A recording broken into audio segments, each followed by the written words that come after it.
Bien, mes chers collègues, nous recevons ce matin M. Bernard Lejeune, président de la 6e chambre de la Cour des comptes, afin qu'il nous présente le rapport de la Cour sur l'application des lois de financement de la sécurité sociale. Cette audition de ce matin est devenue traditionnelle puisque nous entendons chaque année la Cour des comptes sur ces questions. Dans le cadre de l'instruction du projet de loi d'approbation des comptes de la sécurité sociale, PLAX. Je vous précise à cet égard que nous examinerons le PLAX en commission dès la semaine prochaine, mercredi 18 juin, avant son passage en séance le lundi 23 juin. L'éclairage que la Cour s'apprête à nous apporter sera donc utile à la Commission pour former son jugement sur ce projet de loi un peu compliqué. Et donc, nous aurons besoin vraiment d'avoir un certain nombre d'explications. Monsieur le Président, je vais sans plus attendre vous laisser nous présenter le RALS. Le rapporteur général, les rapporteurs de branche qui le souhaiteront et les membres de la Commission pourront ensuite vous interroger. Je vous précise simplement que cette audition fait l'objet d'une captation vidéo retransmise en direct sur le site du Sénat, qui sera ensuite disponible en vidéo à la demande, comme nous en avons l'habitude. Monsieur le Président, je vous laisse tout de suite la parole. Merci, Monsieur le Président, Mesdames les sénatrices, Messieurs les sénateurs. Peut-être pour commencer cette présentation, puisqu'il y a 3 temps, il y a l'aspect financier. Je pense que vous avez dû entendre les retombées un peu sur l'aspect financier du rapport. Et puis après, des chapitres qui sont plus thématiques, mais qui ont pour objectif de proposer soit des économies, soit des gains d'efficacité. Et je vais vous présenter très rapidement après ces chapitres. Peut-être pour démarrer, une fois n'est pas coutume, on va peut-être commencer par, si ça marche. Ça ne marche pas. Ah. La technologie, c'est bien, mais... Voilà. Ah si, là, ça a marché, mais avec du retard. Okay, ça va. Voilà, donc par le tableau d'équilibre et tableau de situation patrimoniale, alors qui est un document que vous avez dans le rapport. Pourquoi je commence par celui-là? Tout simplement parce que c'est l'occasion de faire un clin d'œil à un autre rapport qui est sorti, mais qui vous importe, je pense, aussi énormément par rapport aux travaux que vous allez avoir, sur la certification des comptes de la sécurité sociale. Alors, le tableau d'équilibre et tableau de situation patrimoniale, vous qui connaissez bien le sujet, en fait, c'est le compte de résultat de la sécurité sociale et le compte de bilan, si je fais une comparaison d'entreprise. Ces 2 tableaux ne posent pas de problème, ils sont conformes et ils sont cohérents. Donc, ce sont des documents que la Cour, de certaine façon, a approuvés, avec quand même quelques réserves qui sont données, et notamment des réserves qui sont liées à la certification des comptes. Vous avez pu, alors ces tableaux sont cohérents entre eux, mais les réserves sont liées au fait que les comptes, notamment de la branche famille, et dans une moindre mesure pour les autres, mais je signalerai quand même le principe de la branche autonomie, pour la branche famille, nous avons donné une impossibilité de certifier, tout simplement parce que l'ensemble des opérations et le contrôle interne de la branche famille nous paraît encore trop fragile et ne nous permet pas de nous assurer que les comptes tels qu'ils sont fournis à la représentation nationale, sont absolument sincères. Nous avons effectivement beaucoup d'indus, d'erreurs qui continuent d'exister dans les comptes de la branche famille et qui représentent de l'ordre de 6 milliards d'euros. C'est quand même pas des petits montants et qui font qu'aujourd'hui, la sincérité des comptes de la branche famille peut être effectivement mis en cause. Je signale également que la branche autonomie, j'en parlerai tout à l'heure quand on parlera du chapitre sur la branche autonomie, nous pose des questions. Nous l'avons quand même validé, nous l'avons quand même certifié avec beaucoup de réserves, mais nous avons quand même quelques interrogations, j'y reviendrai tout à l'heure. Les autres branches, il y a des améliorations quand même, des efforts qui sont faits par les branches, mais il reste effectivement un certain nombre de réserves qu'il conviendra de lever à l'avenir. Voilà peut-être pour ces tableaux d'équilibre et tableaux de situation patrimoniale pour en donner les principaux éléments. Je viens maintenant sur la situation financière de la sécurité sociale avec... Effectivement, d'abord une situation... Alors, vous vous souvenez, on avait eu cette présentation à l'automne dernier. Alors, ce n'est pas tout à fait c'est comment dire? Alors, tout va bien finalement. Finalement, tout va bien. Là, ça va moins bien, Monsieur le Président. Là, ça va moins bien. On va éviter les photos de vacances. Et donc, sur le financement, en fait, nous avions un déficit qui était de l'ordre de 10 milliards en 2023, qui est de l'ordre de 15 milliards en 2024, un peu moins mauvais, on va dire, que les 18 milliards attendus à l'automne dernier. On va satisfaire de ça. Le problème, c'est que le déficit 2025 file vers les 22 milliards. Souvenez-vous, on avait espéré que les 18 milliards soient tenus en l'automne dernier. Nous sommes à 22 milliards de déficit après vote. Et nous avons même un déficit qui est de l'ordre de 24 milliards à l'horizon 2028. Alors, ce déficit à l'horizon 2028 n'est pas forcément un bon chiffre à plusieurs titres. D'abord parce que le déficit se dégrade. Deuxièmement, il se dégrade malgré des mesures de l'ordre de 5 milliards d'euros d'économies chaque année qui sont prises en compte et dont on estime, nous, qu'elles ne sont absolument pas documentées. Et donc, c'est un chiffre de 24 milliards très fragile. Et ce que vous montre le graphique, c'est finalement, vous avez un rythme en poids de PIB des dépenses qui reste malgré tout élevé et plus élevé que les recettes. Et donc, nous avons un dispositif qui se dégrade dans le temps. Et c'est bien ça qui nous inquiète fortement, avec, comme je vous l'ai dit, des perspectives qui ne sont pas très bonnes. Alors, les dépenses, il faut bien avoir en tête, c'est que les dépenses sont malheureusement structurellement en croissance, on va dire, mauvaise, du fait d'abord du vieillissement de la population, qui bien évidemment touche l'ensemble des branches, principalement les plus grosses, et les innovations thérapeutiques qui bien évidemment coûtent très cher et qui aggravent la branche maladie. Nous sommes également avec des prévisions optimistes du côté des recettes. Tout ça donc nous donne une tendance mauvaise avec, nous l'avons indiqué, un déficit accumulé qui nous met en évidence quand même une dette sociale importante. Et vous avez peut-être dû entendre ce terme un peu dramatique que nous avons donné fortement pour bien marquer, qui devrait passer aujourd'hui de quelques dizaines de milliards à l'horizon 2029 à plus de 100 milliards d'euros de dettes du côté de la COS, donc dettes qui sont des dettes de court terme avec une zone de risque assez forte de liquidité qu'on a estimée autour de 2027. Alors c'est une zone de risque, ce n'est pas une date absolue. On ne peut pas vous dire qu'on est assuré, d'ailleurs, il vaut mieux pas l'être assuré, que nous aurons un problème de liquidité, mais nous avons un vrai problème de risque de liquidité sur la COS à quand même assez court terme. Voilà pour la situation financière. Si je m'arrête 2 secondes sur l'ONDAM, qui vous est affiché ici, qui est une partie, bien évidemment, de l'ensemble du problème, puisque la branche maladie est quand même la branche la plus fragile dans l'ensemble. Deux points importants. D'abord, le dépassement de l'ONDAM est régulier. Si vous regardez 22, 23, 24, il y avait 3,5 milliards, 3,5 milliards et encore 1,3 milliard de dépassement. Donc nous n'arrivons pas à tenir l'ONDAM. Et le graphique de droite vous montre bien que toutes les économies qui sont prévues ne sont pas tenues, sauf la lutte contre la fraude. Je le signale parce que c'est peut-être le bon point. La lutte contre la fraude, effectivement, vous voyez, le bâton rouge est un peu mieux que les prévisions, mais tout le reste est en deçà. Ça veut dire qu'à chaque fois qu'on nous fait des prévisions d'économies, on ne les atteint pas. C'est pour ça que quand je vous disais tout à l'heure qu'on prévoyait des économies régulièrement pour l'ONDAM, on ne les tient pas. C'est un point de fragilité extrêmement important qu'il faut avoir en tête par rapport au risque de dérive future. Il y a un deuxième point que nous avons traité pour la première fois en tant que tel, c'est le bâton rouge, la partie rouge à gauche, qui est le déficit des hôpitaux.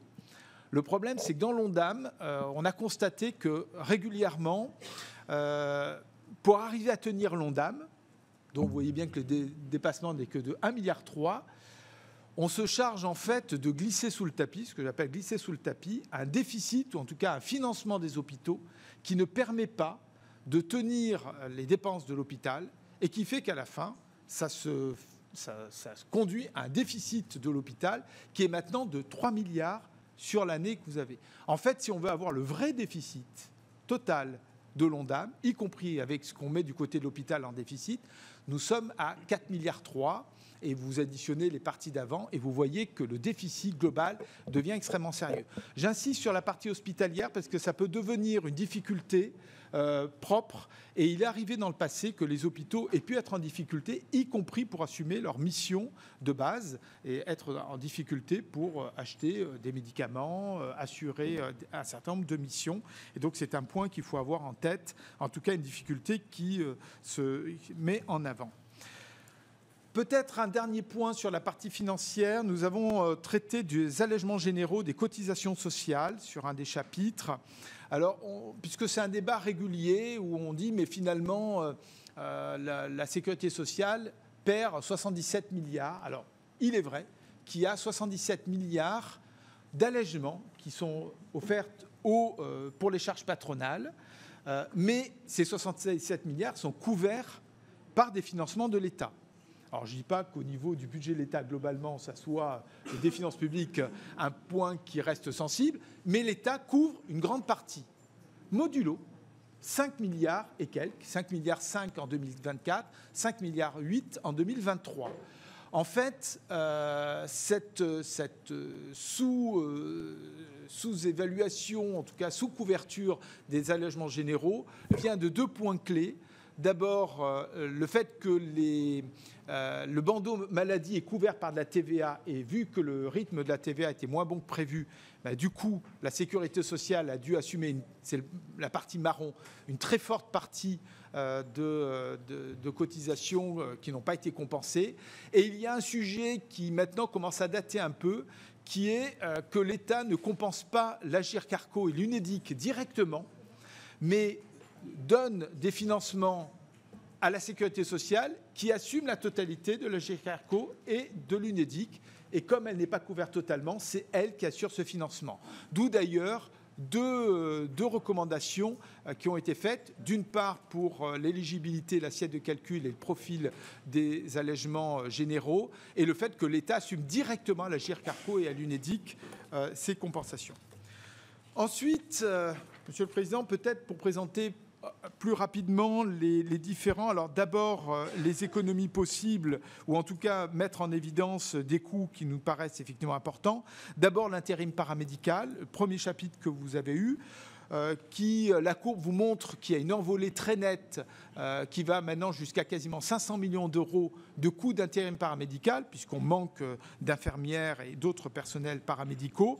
60 000 personnels paramédicaux ont fait au moins une mission en hôpital, avec des coûts horaires très élevés, très supérieurs bien évidemment à ce que coûte le coût horaire d'une infirmière en hôpital, 50 à 130% de plus selon les cas de figure, avec des tensions RH très fortes, puisqu'il faut former ces personnels. L'organisation du travail n'est pas simple, ce sont des gens qui viennent ponctuellement, avec parfois un non-respect du temps de travail, puisqu'elles font ça dans leur temps de pause, et du coup avec un turnover qui peut toucher à la qualité de service. Donc ce n'est pas une mise en cause de ces personnes en tant que telles, c'est le mode de fonctionnement qui peut aboutir effectivement à des difficultés sérieuses. On a constaté également un certain nombre de dérives qui ont pu intervenir avec les recommandations qui ont été faites, notamment sur les recours aux vacataires ou des cumuls d'emplois qui étaient irréguliers. Et donc on a attiré l'attention sur ce dispositif parfois indispensable, mais parfois utilisé à mauvais escient. Ensuite, on s'est intéressé, alors c'est une demande d'ailleurs des citoyens, sur les personnels non soignants à l'hôpital public. Ils nous avaient demandé, en gros avec une logique, mais ces personnels finalement, à quoi servent-ils? Sous-entendu, il vaut mieux avoir des soignants que des non-soignants. Jusque-là, ça semble effectivement une évidence. Donc on a commencé à essayer de répondre en disant, mais effectivement en France, et notamment dans l'hôpital public, est-ce que nous avons trop ou juste qu'il faut, j'ose pas dire pas assez, de personnel non soignant. On a eu des problèmes pour faire des comparaisons. On a essayé de faire des comparaisons, y compris internationales. On a essayé avec l'Allemagne. Et ce n'est pas toujours évident parce que tout le monde ne travaille pas de la même façon et ne déclare pas de la même façon les personnels non soignants. Et dès qu'on a voulu faire un retraitement, notamment avec l'Allemagne, ou même avec des hôpitaux privés, on s'est aperçu que nos personnels non soignants sont à peu près à la norme de l'Allemagne. Étonnamment, on aurait pu penser qu'il y en avait beaucoup, mais en fait, non, on est à la norme nationale. Et en fait, ces personnels sont, quand on réfléchit, assez utiles parce qu'ils permettent de dégager du temps pour les soignants. Quand on parle de secrétaire médical, personne n'a besoin que j'explique autour de la table en quoi ils sont utiles. Quand on a des gens qui s'occupent du parcours de soins avec la facturation, je n'ai pas besoin d'expliquer, et ainsi de suite. Donc ces personnels, quand on a regardé et décrypté, en fait, ils s'avèrent utiles et dégagent le temps aux soignants pour faire leur mission première. Ça n'empêche que nous avons regardé, il y a des possibilités de faire encore mieux et parfois de mutualiser entre hôpitaux, de mutualiser certaines missions, d'externaliser certaines missions, ça peut arriver, de moderniser des processus. Et tout ça sont des dispositifs sur lesquels nous avons trouvé des exemples intéressants et qui permettraient de faire quand même des économies sur ce champ de missions, on va dire, non soignantes. Ensuite, nous sommes attaqués à un sujet qui va vous rappeler quelques mauvais souvenirs sur le stock stratégique des masques. Souvenez-vous, la course aux masques, il y a encore quelques années, en 2020, et on s'est penché quand même pour voir ces masques finalement, parce qu'on n'est jamais à l'abri d'une mauvaise surprise, et donc on s'est interrogé sur l'évolution de ce stock de masques.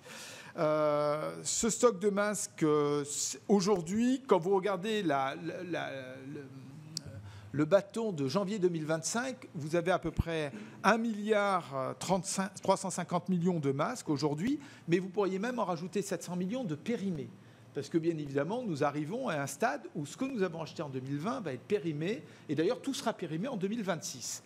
L'État n'a pas été imprévoyant puisqu'il a prévu des marchés, et ces marchés permettent de recomposer l'ensemble du stock, et à l'horizon 2029, nous aurons 2 milliards de masques qui seront disponibles en stock. Alors d'abord, pourquoi 2 milliards ? Alors c'est un chiffre qui a été acté par la Direction générale de la santé, mais jamais vraiment arbitré politiquement, parce que ça dépend qui vous couvrez.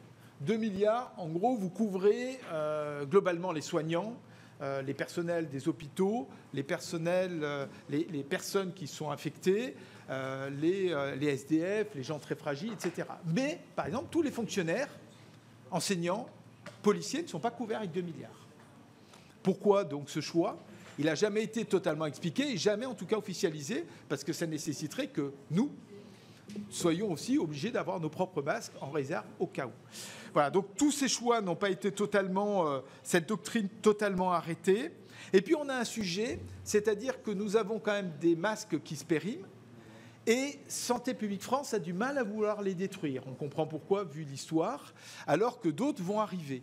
Et on a eu une idée toute simple, à Cour des comptes, ça nous arrive d'avoir des idées simples, Monsieur le Président, tout simplement de se dire, mais au moment où ils vont être périmés, c'est-à-dire 1 an avant, pourquoi ne pas les donner aux hôpitaux gratuitement ? Ça fera des économies. Et pour ça, il faut une loi qui n'existe pas, et ça nécessiterait que Santé publique France fasse tourner le stock et fasse une gestion dynamique des stocks. Pour l'instant, ce n'est pas une logique dans laquelle c'est inscrit ce dispositif, et ça vous paraîtra peut-être simple, mais voilà, on vous tend la main sur peut-être un dispositif qui pourrait se mettre en place de façon intelligente pour les hôpitaux et pour nos finances publiques. Ensuite, nous sommes attaqués au cumul emploi-retraite. Alors le cumul emploi-retraite, il y a quand même 700 000 personnes retraitées qui cumulent un emploi et une retraite, ou une retraite et un emploi, plus exactement. Ils touchent 12,6 milliards de pensions et 5 milliards de revenus. Jusque-là, le cumul existe partout, dans tous les pays du monde, ça ne pose aucun problème.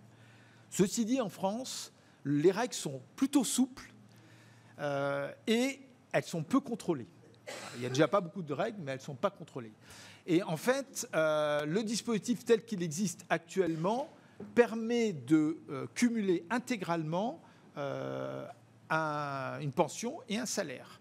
C'est-à-dire que certains, pour vous donner l'extrême sur lequel ça arrive, quand ils obtiennent les droits, disons 62 ans pour l'instant, 64 ans demain, peuvent, si c'est 62 ans, partir à la retraite à 62 ans, s'ils ont leur retraite à taux plein, mais tant qu'à faire, et continuer à travailler à temps plein.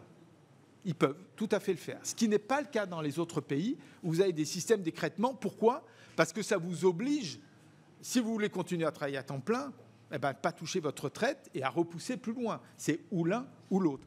Et nous avons constaté que le système est plutôt favorable aux cadres, étonnamment, qui peuvent partir pas si tard que ça, et aux retraites en carrière longue, dont la logique de partir tôt est d'arrêter de travailler. pas de continuer à temps plein, normalement. Voilà. Donc, nous avons fait un calcul qu'on vous soumet. Si nous nous mettions avec un système plus strict, à savoir qu'on puisse cumuler entre 62, demain 64 et 67 ans, mais à des limites raisonnables, et au-delà de 67 ans complètement, puisque là, tous les droits sont ouverts, bien évidemment, nous arriverions à faire en sorte que la sécurité sociale économise 500 millions d'euros très rapidement, tout simplement parce que ça reculerait, ça obligerait les gens qui veulent continuer à travailler à temps plein à décaler leur retraite plus loin, très logiquement. C'est où je travaille, où je pars à la retraite, et ça permettrait effectivement, en tout cas, de réfléchir. Aujourd'hui, nous avons en tout cas un système de cumul emploi-retraite qui peut interroger par sa facilité. Nous avons ensuite regardé un sujet, alors c'était à la demande des citoyens, sur la fraude des retraites versées, alors ce n'est pas à l'étranger, à des retraités qui sont à l'étranger, pour être très juste dedans. Et vous avez le graphique avec quelques pays qui sont assez nombreux pour accueillir nos retraités. Et nous avons contrôlé notamment 3 pays, l'Algérie, le Maroc et l'Espagne, pour regarder comment ça fonctionnait. Alors, je rappelle, il y a 3 fraudes possibles. D'abord, les non-déclarations de décès. C'est-à-dire que les gens continuent à toucher alors qu'ils sont décédés. C'est l'usurpation d'identité qui peut intervenir, ce n'est pas la plus fréquente. Et pour le minimum vieillesse, c'est la seule pension, enfin on va dire, prestation, qui ne peut pas être touchée hors de France. Il faut être sur le territoire français pour toucher, sauf que les personnes peuvent partir, vous ne les suivez pas, et vont à l'étranger, continuent à toucher le minimum vieillesse. Il y a quand même 1,1 million de personnes concernées au régime général pour 4 milliards d'euros quasiment et 900 000 personnes au régime complémentaire pour 2 milliards d'euros. Alors on a constaté, puisque ça avait été regardé par la Cour dans le passé, des progrès, notamment sur des échanges informatisés de données d'état civil. C'est le cas sur l'Union européenne, ce qui fait que quand on a contrôlé l'Espagne, on n'avait quasiment pas de constat de fraude, très marginal, enfin rien. Puisqu'en fait, on échange nos fichiers, donc il n'y a pas de problème d'identité, puisque nos états civils sont échangés entre les pays, et des contrôles d'existence qui se font de façon plus nombreuse. Et là, bien évidemment, ça touche des pays hors Union européenne. Nous avons essayé de faire une estimation quand même de la fraude. Ça n'a pas été simple, mais avec les éléments qu'on avait en Algérie, qu'on estime entre 40 et 80 millions d'euros par an, et au Maroc, 12 millions d'euros par an. Ce ne sont pas, on pourrait dire, des montants astronomiques à l'échelle de la sécurité sociale, mais je crois que tout million d'euros vu de nos concitoyens est 1 million d'euros. Voilà. Donc on a souhaité faire cette évaluation pour l'indiquer et les recommandations que je ne vous cite pas à chaque fois, mais qui vous sont indiquées. Ensuite, on a fait un chapitre sur les indus pour faire un point de situation. Je sais que les parlementaires, Monsieur le Président, sont assez sensibles à ces chiffrages. Donc nous avons fait un état des lieux et nous avons regardé, là vous avez la partie de ce qu'on appelle donc les indus, c'est-à-dire ce sont tous les montants qui ont été versés à tort ou parfois l'inverse d'ailleurs, sur lesquels ça peut être des non-versements à tort. Hein. Les erreurs peuvent être dans les deux sens, mais elles sont plus généralement dans un sens où c'est en défaveur de la sécurité sociale. Et nous avons estimé ces indus, alors c'est sur la base des travaux d'échantillonnage que font les différentes branches, en gros presque à 19 milliards d'euros. La plupart, quand même, une très grosse partie, sont détectés, 10,3 milliards d'euros, et sont recouvrés. On a un taux de recouvrement très élevé, 9 milliards. Pourquoi elles sont recouvrées? Tout simplement parce que vous prenez sur la retraite suivante ou sur votre remboursement de maladie suivant et vous arrivez, ou l'allocation familiale suivante, et vous arrivez à récupérer quand vous avez constaté une erreur. Non recouvrés, vous en avez quand même une certaine partie, 1,3 milliard d'euros. Pour vous dire quand même, puisque j'en parlerai après, sur les 10,3 milliards, vous n'avez que 0,7 milliards d'euros de fraude détectée. Donc vous avez que des erreurs techniques, on va dire. La partie fraude est très faible, 0,7 sur les 10,3, et sur les recouvrés, 0,4 de recouvrés sur la fraude, sur les 9 milliards. Les non détectés, vous avez compris, dedans, c'est des erreurs qu'on ne repère pas, des erreurs, et une partie de fraude, mais ce n'est pas toute la fraude.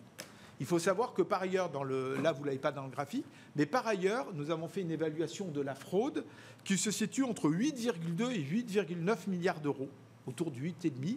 Ce ne sont pas les 8,6. On pourrait avoir l'impression que du coup, il n'y a que ça. Mais vous avez les 8,6 qui comprennent de la fraude, c'est d'échantillonnage, on trouve des erreurs, etc. C'est des tests. Et vous avez d'autres méthodes d'analyse pour la fraude. Et donc, vous avez, on va dire, un point commun entre les 8,6 et les 8,5 que je viens d'évoquer, qui est une partie de fraude. Mais ça se cumule, vous voyez bien, sans qu'on puisse dire quelle est la partie commune entre les 8,6 et les 8,5. Voilà, donc c'est comme deux bulles qui se recouperaient en partie.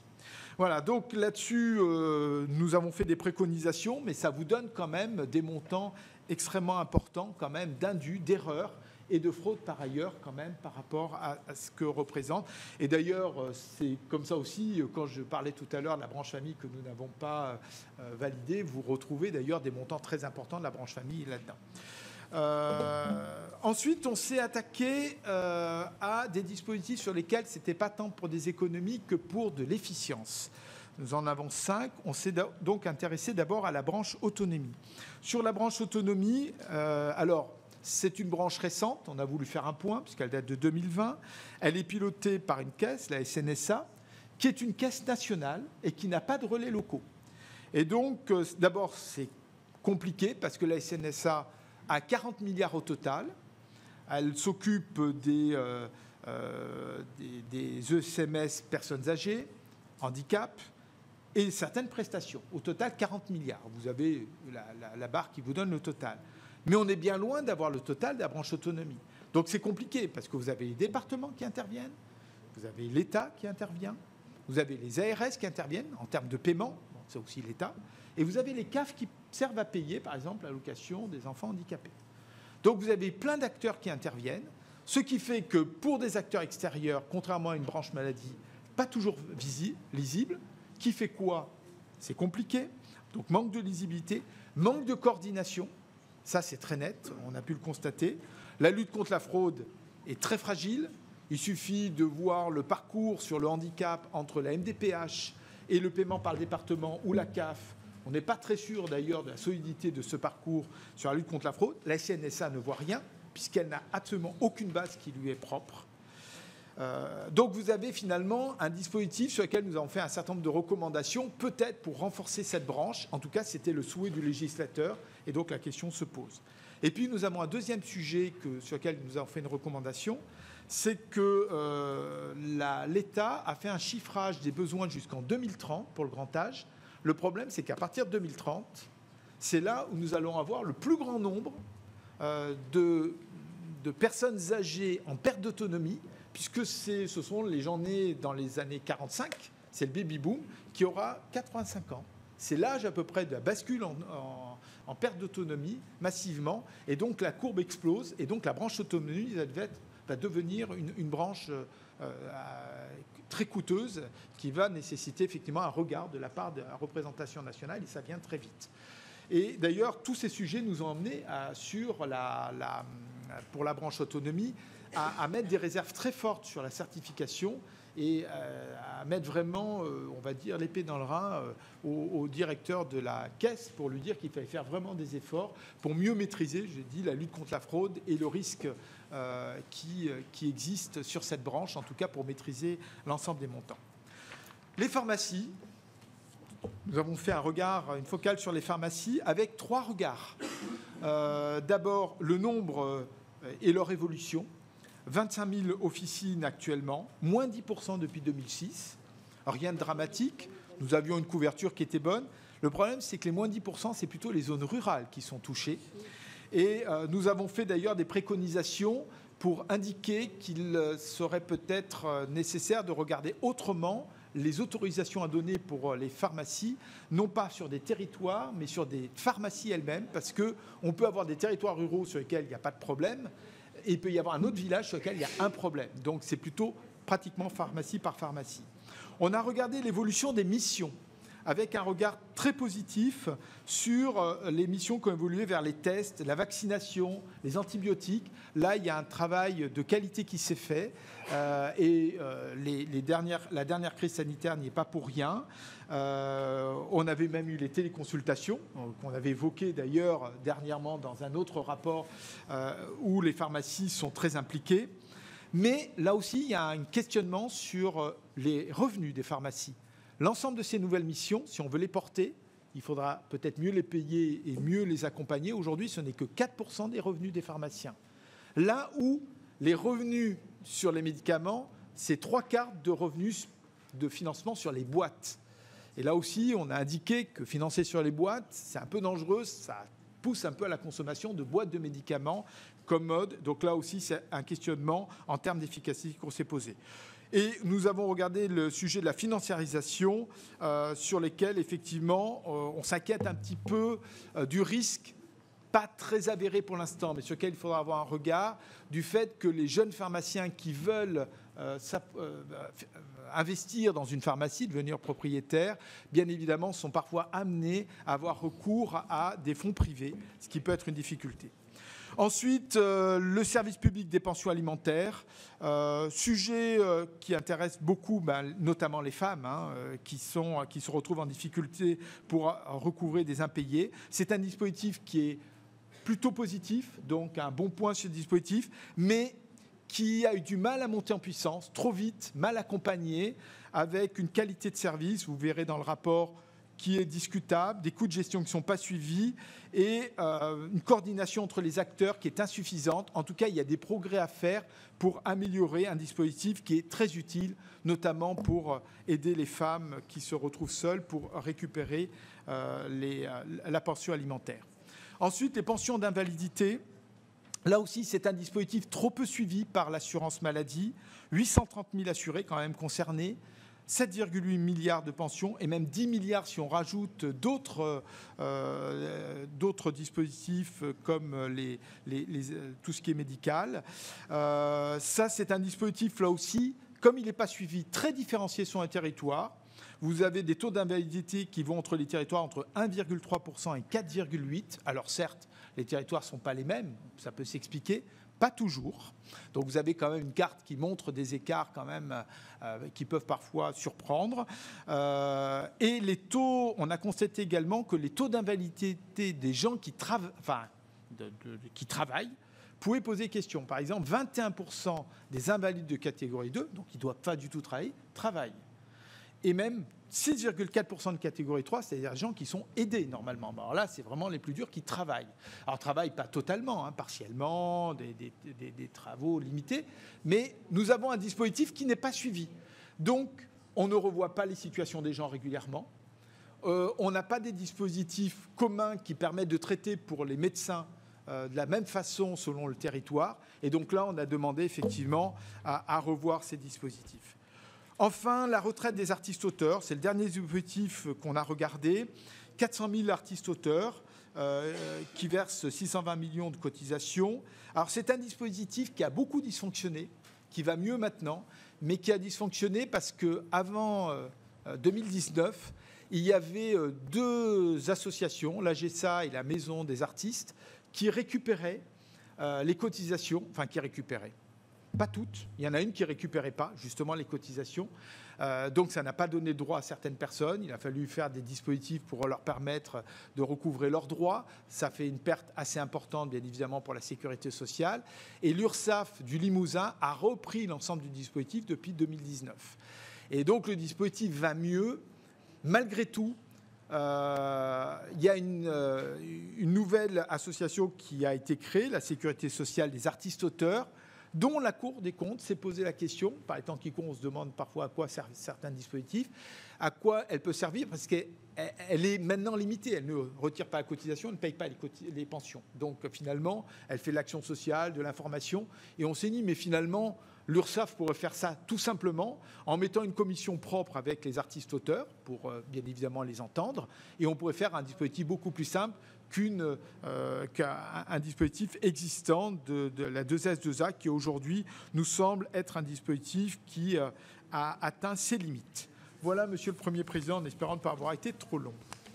Merci beaucoup, Monsieur le Président, pour cette présentation et donc les zooms qui ont été faits, qui sont toujours éclairants au regard de vos analyses. Alors, je vais donner tout de suite la parole à nos rapporteurs. Je commence par Elisabeth Doineau. Merci, Monsieur le Président. Merci, Monsieur le Président de la 6e Chambre de la Cour des comptes, pour cet exposé qui est à chaque fois inspirant. Et j'ai besoin de précision en tant que rapporteur général, donc j'aurai 3 questions. La première, la recommandation 6 consiste à calibrer le plafond d'éligibilité, l'assiette de calcul et le profil de la future réduction générale dégressive dans l'objectif de contribuer au retour à l'équilibre financier de la sécurité sociale. Le corps du rapport précise qu'il s'agit notamment d'intégrer les compléments de salaire dans la rémunération servant à déterminer les seuils des allègements généraux, ce qui représenterait un rendement de 3 milliards d'euros. Toutefois, le corps du rapport indique aussi qu'il s'agit de fixer le profil de l'allègement applicable à partir de 2026, de manière à dégager un gain supplémentaire chiffré à 2 milliards d'euros. Par rapport à quoi ce gain supplémentaire de 2 milliards d'euros est-il chiffré ? S'agit-il de passer du gain de 2025 de 1,6 milliard d'euros à un gain de 2 milliards d'euros ou du gain de 2025 de 1,6 milliard d'euros à un gain de 3,6 milliards d'euros ? Ma deuxième question. Pouvez-vous présenter de manière synthétique les recommandations du rapport correspondant au rendement le plus élevé ? Certaines vous semblent-elles pouvoir être mises en œuvre dès 2026 ? La dernière question. Le graphique, page 129 du rapport, indique le montant des niches sociales de 2018 à 2025 en incluant le coût de l'exception de la prime de partage de la valeur. Le gouvernement ne chiffre pas le coût de cette exemption. Toutefois, cette exemption a été chiffrée par la Cour à 1,1 milliard d'euros en 2022 dans le RALF de mai 2024. Pouvez-vous nous indiquer le chiffrage de l'exemption de la PPV utilisée pour ce graphique pour les années 2022 jusqu'à 2025 ? Merci. Merci beaucoup. Je donne maintenant la parole à Pascale Gruny. Merci, Monsieur le Président. Et merci, Monsieur le Président de la 6e Chambre, pour vos comptes rendus toujours très, très clairs. Merci beaucoup. Alors moi, je vais revenir sur le cumul emploi-retraite. Alors, vous avez déjà répondu à une de mes questions. J'en ai une concernant la situation des médecins libéraux pour lesquels vous évoquez les mesures d'exonération de cotisations vieillesse qui sont prévues dans les LFSS pour 2023 et 2025 dès lors qu'ils exercent dans les déserts médicaux.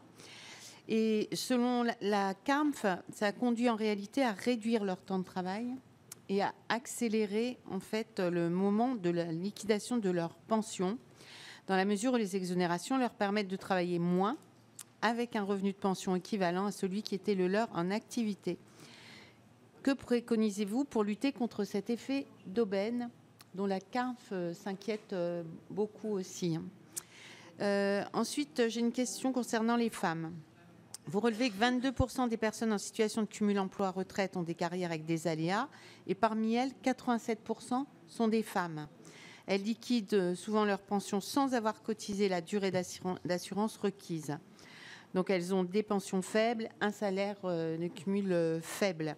Alors comment équilibrer les paramètres du cumul emploi-retraite pour lutter aussi contre ces inégalités ? Et enfin, sur la fraude aux retraites versées à l'étranger, donc j'ai vu que vous avez nous avez partagé en fait des éléments très intéressants. Moi, je voulais savoir, parce qu'on a porté un amendement dans la loi de financement de la sécurité sociale pour 2025 concernant la biométrie, avec la possibilité en fait que ça se fasse aussi au consulat. Est-ce que vous avez vu en fait un changement depuis que la loi a été votée, ou est-ce que c'est encore trop tôt? Et qu'est-ce que vous préconisez pour lutter contre la fraude à l'ASPA lorsque les personnes quittent le territoire, et donc ils ne remplissent plus la condition de résidence requise, mais qui continuent à percevoir? Est-ce que vous avez une mesure en fait à proposer? Merci. Merci beaucoup. Corinne Imbert. Merci, Président. Merci, Monsieur le Président de la 6e Chambre des comptes, effectivement, pour votre exposé très clair est très éclairant. Alors, en tant que rapporteur de la branche maladie, peut-être, je vous prie de m'excuser d'entrée si je suis un petit peu longue, mais comme la branche maladie est la plus fragile et une partie du problème, pour reprendre vos propos, j'ai évidemment quelques réflexions et quelques questions à vous poser. Alors, je vais commencer par l'ONDAM, si vous le permettez. Vous aviez déjà, la Cour avait déjà dressé un bilan assez sévère l'an passé, et vous faites de 2024 une occasion manquée de recours à une maîtrise de l'exécution de l'ONDAM. Concernant les soins de ville, vous appelez à un meilleur pilotage des conventions ou à étudier plus précisément les mécanismes d'évolution des dépenses par profession et territoire. Quelles économies, clairement, attendez-vous de ces différentes mesures et comment, en fait, mieux maîtriser les dépenses de ville?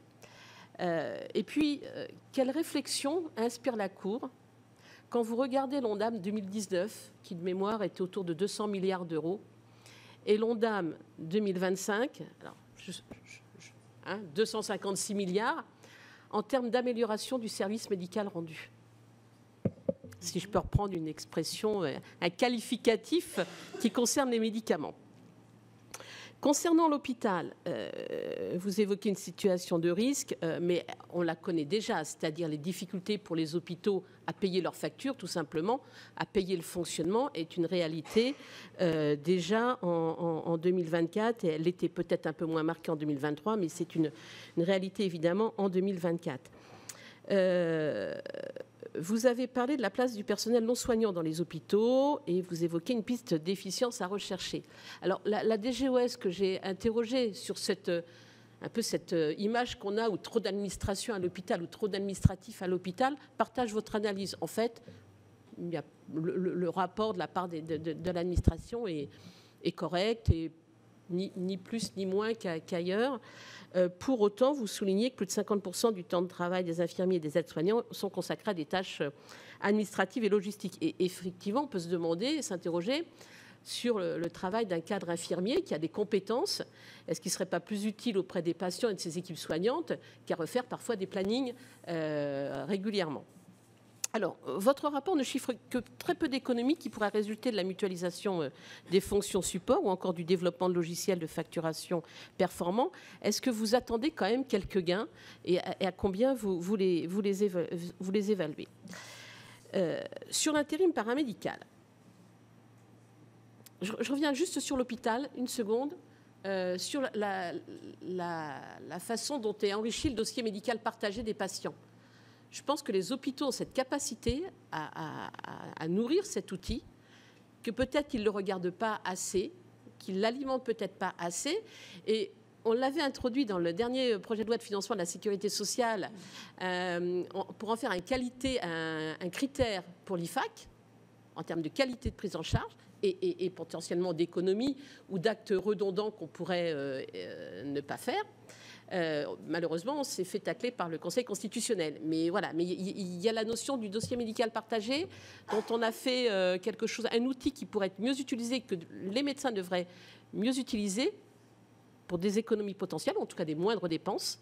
Je ne vous ai pas entendu là-dessus, mais peut-être que c'était pas, il n'y a pas de prisme cette année sur cet élément. Enfin, l'intérim paramédical. Vous aviez regardé l'intérim médical l'année dernière. Vous appelez aujourd'hui à réguler l'intérim paramédical. On a vu lors du dernier PLFSS, on a mis une mesure de plafonnement des dépenses d'intérim paramédical, à l'instar de ce qui avait été fait pour le personnel médical. Pourtant, pour le personnel médical, on a vu comment les mesures qui avaient été introduites dans le PLFSS ont été détournées. Quelle est votre analyse, votre regard? Et est-ce que vous pensez qu'on va arriver à... Parce qu'on n'a aucun bilan qui nous permet de démontrer que le plafonnement de l'intérim médical a véritablement permis de générer des économies. Donc, est-ce qu'on peut, logiquement, alors est-ce qu'on peut légitimement ou espérer des économies sur l'intérim paramédical? Et selon les fédérations des établissements de santé que j'ai auditionnées la semaine dernière, elles arrivent à mieux recruter, en tout cas sur fin 2024, elles ont pu recruter du personnel infirmier, ce qui a permis de retrouver et d'accompagner la dynamique de reprise d'activité. Bien évidemment, c'est des ressources humaines, j'allais dire, elles dépensent des montants, des charges salariale avant d'avoir le fruit de la reprise de l'activité. Mais en attendant, ça a l'air d'être sur un meilleur chemin que précédemment. Voilà, pour terminer par une note un peu optimiste. Merci. Monsieur le Président, je vous laisse répondre déjà à ces premières tournées de questions avant de continuer. Madame la rapporteure générale, Madame Doineau. Alors peut-être pour démarrer sur les allègements généraux, peut-être par rapport à vos interrogations, les trois. Alors effectivement, on a essayé de montrer les chiffrages possibles à gagner qui viennent en plus de ce qui était avant. Donc quand vous dites la première question, les 3 milliards, c'est en plus des 1,6. Voilà. Plus 3, tout à fait.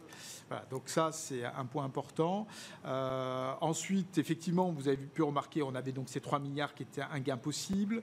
Le plafond d'éligibilité, on était autour de 1 milliard et le reprofilage de 2 milliards. Donc on arrivait 3, 1 et 2 à peu près en estimation. Alors bien évidemment, le reprofilage est le plus compliqué parce que c'est une estimation. Autant quand on dit on va passer d'un bandeau de 3,5 à 3 ou de 3 à 2,5, c'est plus facile à calculer. Reprofilage, c'est comme ça va fusionner en 2026, ça dépend comment vous faites votre reprofilage. Hein. Voilà. Donc on avait estimé à peu près à 2 milliards. Voilà. Donc il y a une marge. J'insiste quand même sur le chapitre, on a fait très attention à ce que dans les 77 milliards ne soient pas remis en cause massivement les allègements généraux. Non pas qu'on ait un amour absolu sur les allègements généraux, mais on sait très bien, les études ont montré que c'était très protecteur en termes de coûts pour les emplois, notamment les bas salaires. Et donc, de retirer le tapis aurait mis en danger. Et donc, c'est à la marge qu'on peut jouer. Alors, 77 milliards, c'est 6 milliards. Voilà. Et comme il se trouve que dans le graphique, il y avait 5,5 milliards qui n'étaient pas compensés, c'était une façon de dire on a trouvé peut-être des solutions. Alors bien évidemment, si on a ces 6 milliards, il ne faut pas que l'État les reprenne de l'autre côté, dans la logique. Et à votre dernière question sur la prime de partage de la valeur, du coup on l'a recalculé, le collègue qui suit ça, c'était effectivement 1,1 milliard en 2022. En 2024-2025, on l'estime à 1 milliard. Voilà, pour vous actualiser cette donnée. Vous souhaitiez, elle n'était pas dans le rapport, mais comme vous le souhaitiez la voir, on l'a demandé, on a pu récupérer. Ensuite, pour Madame Gruny, alors sur le cumul emploi-retraite.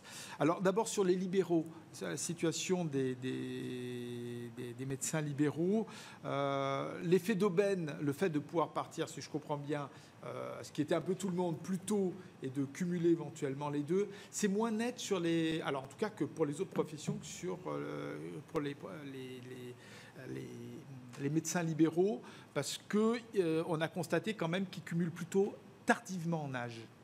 Donc pour beaucoup, au-delà de 67 ans. Donc à partir de là, on peut cumuler sans problème. Tous les pays permettent, et nous ne remettons pas en cause ça, un cumul total. Voilà, quelqu'un qui touche sa retraite, puisqu'il a sa retraite de droit à 67 ans, il est au maximum, et donc, entre guillemets, il est obligé de la prendre, et donc, qui continue à travailler partiellement ou totalement, c'est son choix. Donc là, il n'y a pas de problème. C'est avant, où on peut effectivement avoir dans toutes les professions le conflit entre le fait de toucher une retraite et de continuer à travailler, notamment à temps plein. En tout cas, pour les médecins libéraux, l'effet d'aubaine est moins net que sur d'autres professions. Et on n'a pas écarté d'ailleurs la possibilité, sur des professions qui seraient tendues avec des difficultés, à permettre d'autoriser un cumul facilité pour permettre aux gens de continuer à travailler, même s'ils sont partis plus tôt. Voilà, donc en tout cas sur l'analyse propre aux libéraux. Alors sur le problème des femmes, par rapport au schéma qu'on a eu, on y a prêté une attention particulière parce qu'effectivement dans le modèle étranger, quand on a regardé, on s'est dit bon on a un modèle souple, assez confus, mais quand on a un modèle étranger, pour faire notre schéma, je prends toujours 62 ans, hein, ou 64 ans, vous faites l'adaptation en fonction de l'époque. Effectivement, dans les autres pays, vous pouvez cumuler, mais c'est écrété. C'est-à-dire vous pouvez cumuler un peu, mais pas trop. Au-delà, on vous écrète. Bon, c'est du coup ce qu'on a proposé. On va faire comme les autres pays pour éviter des effets d'aubaine. Mais on a laissé un cumul possible, notamment pour les plus bas salaires, jusqu'à 7 000, 10 000 euros. C'est à peu près ce qu'on trouve dans les autres pays à l'année. Et notamment, on a constaté que pour les femmes qui ont eu des carrières hachées, Et pour beaucoup des femmes qui n'ont pas eu des métiers faciles, sur lesquels ça leur permettra quasiment à 10 000 €, c'est triste à dire, mais pour certains, on n'est pas loin d'un temps plein. Donc ça leur permet de continuer à faire des gardes, de faire travail donc à domicile, de faire des travaux, comme elles le faisaient, de façon assez facilitée, pour leur permettre effectivement de ne pas les toucher. Alors que pour les cadres, là, il peut y avoir des femmes cadres, hein, bien évidemment, mais pour les cadres, nous sommes plus dur, puisque bien évidemment, l'écrêtement à partir de 10 000 €, ils touchent plus que 10 000 € à l'année. Et bien évidemment, s'ils touchent une retraite et un salaire complet, bien évidemment, eux sont pleinement touchés par un dispositif. Ils n'ont qu'à continuer à travailler complètement et pas toucher de retraite à ce moment-là. Pour la biométrie, donc pour la fraude, alors la biométrie, c'est jusqu'en 2028, c'est ce qu'on avait en tête, donc ça se... 2028, elle devient de droit commun. Elle devient de droit commun, mais donc pour l'instant, on n'a pas encore d'analyse, mais ce sont des choses qui sont en tout cas regardées et mises en place. Comme je vous l'ai dit, il y a des progrès là-dedans, y compris le fait pour les ambassades, les consulats, de faire venir les gens, de regarder. Pas toujours à la hauteur, ils peuvent encore faire mieux. Faire des partenariats aussi avec des institutions locales, ça se fait, ça commence à se faire. Alors vous avez posé la question particulière sur la fraude au minimum vieillesse, hein, l'AFSA, sur quand on quitte le territoire, on a un moyen très simple de voir. Il est rare quand on est âgé de ne pas avoir de dépenses de maladie. Ou alors, tant mieux, faut se souhaiter. Et on peut tout simplement regarder, puisque c'est la sécurité sociale, si on voit aucun mouvement de sécurité sociale sur la maladie, on peut se dire c'est quand même bizarre que cette personne soit... Voilà, c'est une façon de repérer déjà, et on a d'autres façons de repérer comme ça, sur lesquelles l'absence de mouvement ou d'activité, on va dire, peut interroger et peut donner un soupçon éventuellement de quelqu'un qui est parti à l'étranger. Mais la maladie est souvent le plus simple à ce titre-là. Ensuite, Madame Imbert, sur les soins de ville, puisque c'est bien notre souci, on le partage. Sur l'Ondam, je pense que les soins de ville, c'est vraiment le point noir. Je pense qu'on va s'y pencher d'ailleurs de notre côté sur la façon dont sont rémunérées l'activité des médecins traitants, des médecins spécialistes, pour voir effectivement, parce qu'on a des dérapages qui sont très forts, qui sont très nets. Alors, vous parliez notamment, c'est passé de 200 à 256 milliards d'euros. Alors, dedans, il y a eu le Ségur de la santé quand même qui a pesé. Il y a eu des réévaluations du personnel médical, paramédical, à juste titre, au même titre, parce qu'il y avait de l'inflation, donc il y avait des vraies questions qui se posaient. Donc ça a pu jouer. On a aussi des produits pharmaceutiques qui coûtent plus cher, des médicaments, des innovations thérapeutiques dont bénéficient beaucoup de gens et à juste titre. Donc tout ça pousse à la hausse. Après, ce qui peut nous inquiéter, c'est effectivement, je pense comme vous, c'est que malgré tout, il y a un dispositif sur lequel nous sommes un dispositif à guichet ouvert. Nous allons chez le médecin quand on veut, on présire heureusement encore, et le médecin peut prescrire comme il veut. Bon. Et on présire heureusement. Mais on constate quand même que dans cette démarche de dispositif à guichet ouvert, ce qui est moins le cas à l'hôpital, puisqu'il y a un budget, c'est plus contraint, effectivement, on a une interrogation d'une certaine proportion à la dérive, avec, on l'a évoqué sur les conventions, le fait qu'il y a des conventions qui sont faites avec les différents métiers, mais avec des contreparties qui sont mal suivies. Je crois que c'est la convention avec les médecins, c'est en septembre prochain, je crois, qui va être regardée. On pourrait se dire que des regards réguliers, avec des rendez-vous réguliers, seraient peut-être utiles pour voir si des engagements qui étaient pris par la profession ont été suivis des faits, ce qui n'est peut-être pas toujours le cas. On paye, mais on ne regarde pas les contreparties. Et ça, c'est peut-être un point de fragilité dans le soin de ville. En tout cas, c'est vraiment le point difficile.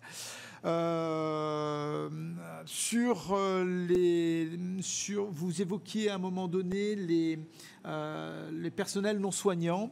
Vous avez évoqué le temps de travail infirmier qui est encore avec beaucoup de temps on va dire médical, ce n'est pas le bon terme, mais non soignant directement. Quand on a fait le rapprochement avec l'Allemagne pour voir si on était à peu près pareil, il faut savoir que dans d'autres pays, le fait que vous ayez des personnels non soignants qui aient des métiers soignants et non soignants dedans est consubstantiel au métier. D'ailleurs, eux, les classes, c'est comme ça qu'on a vu qu'ils avaient moins que nous, parce qu'ils les classent dans les soignants. alors que nous, on les classe dans les non-soignants. C'est comme ça que la différence se fait. D'ailleurs, on l'a indiqué à l'adresse, la direction statistique, pour qu'ils se rapprochent de l'Europe et qu'on fasse attention à avoir les mêmes types de remontées. Voilà, les gens regardent les choses différemment. Donc ça, c'est un peu inéluctable. Maintenant, le fait peut-être parfois de renforcer les métiers non soignants pour aider les soignants est une piste qui a déjà été regardée et qui n'est pas forcément sotte. Faire attention, bien évidemment, à ne pas être excessif de ce côté-là. Et comment dire, alors, vous avez demandé pour les mutualisations, les externalisations, les procès, etc., ce qu'on avait calculé.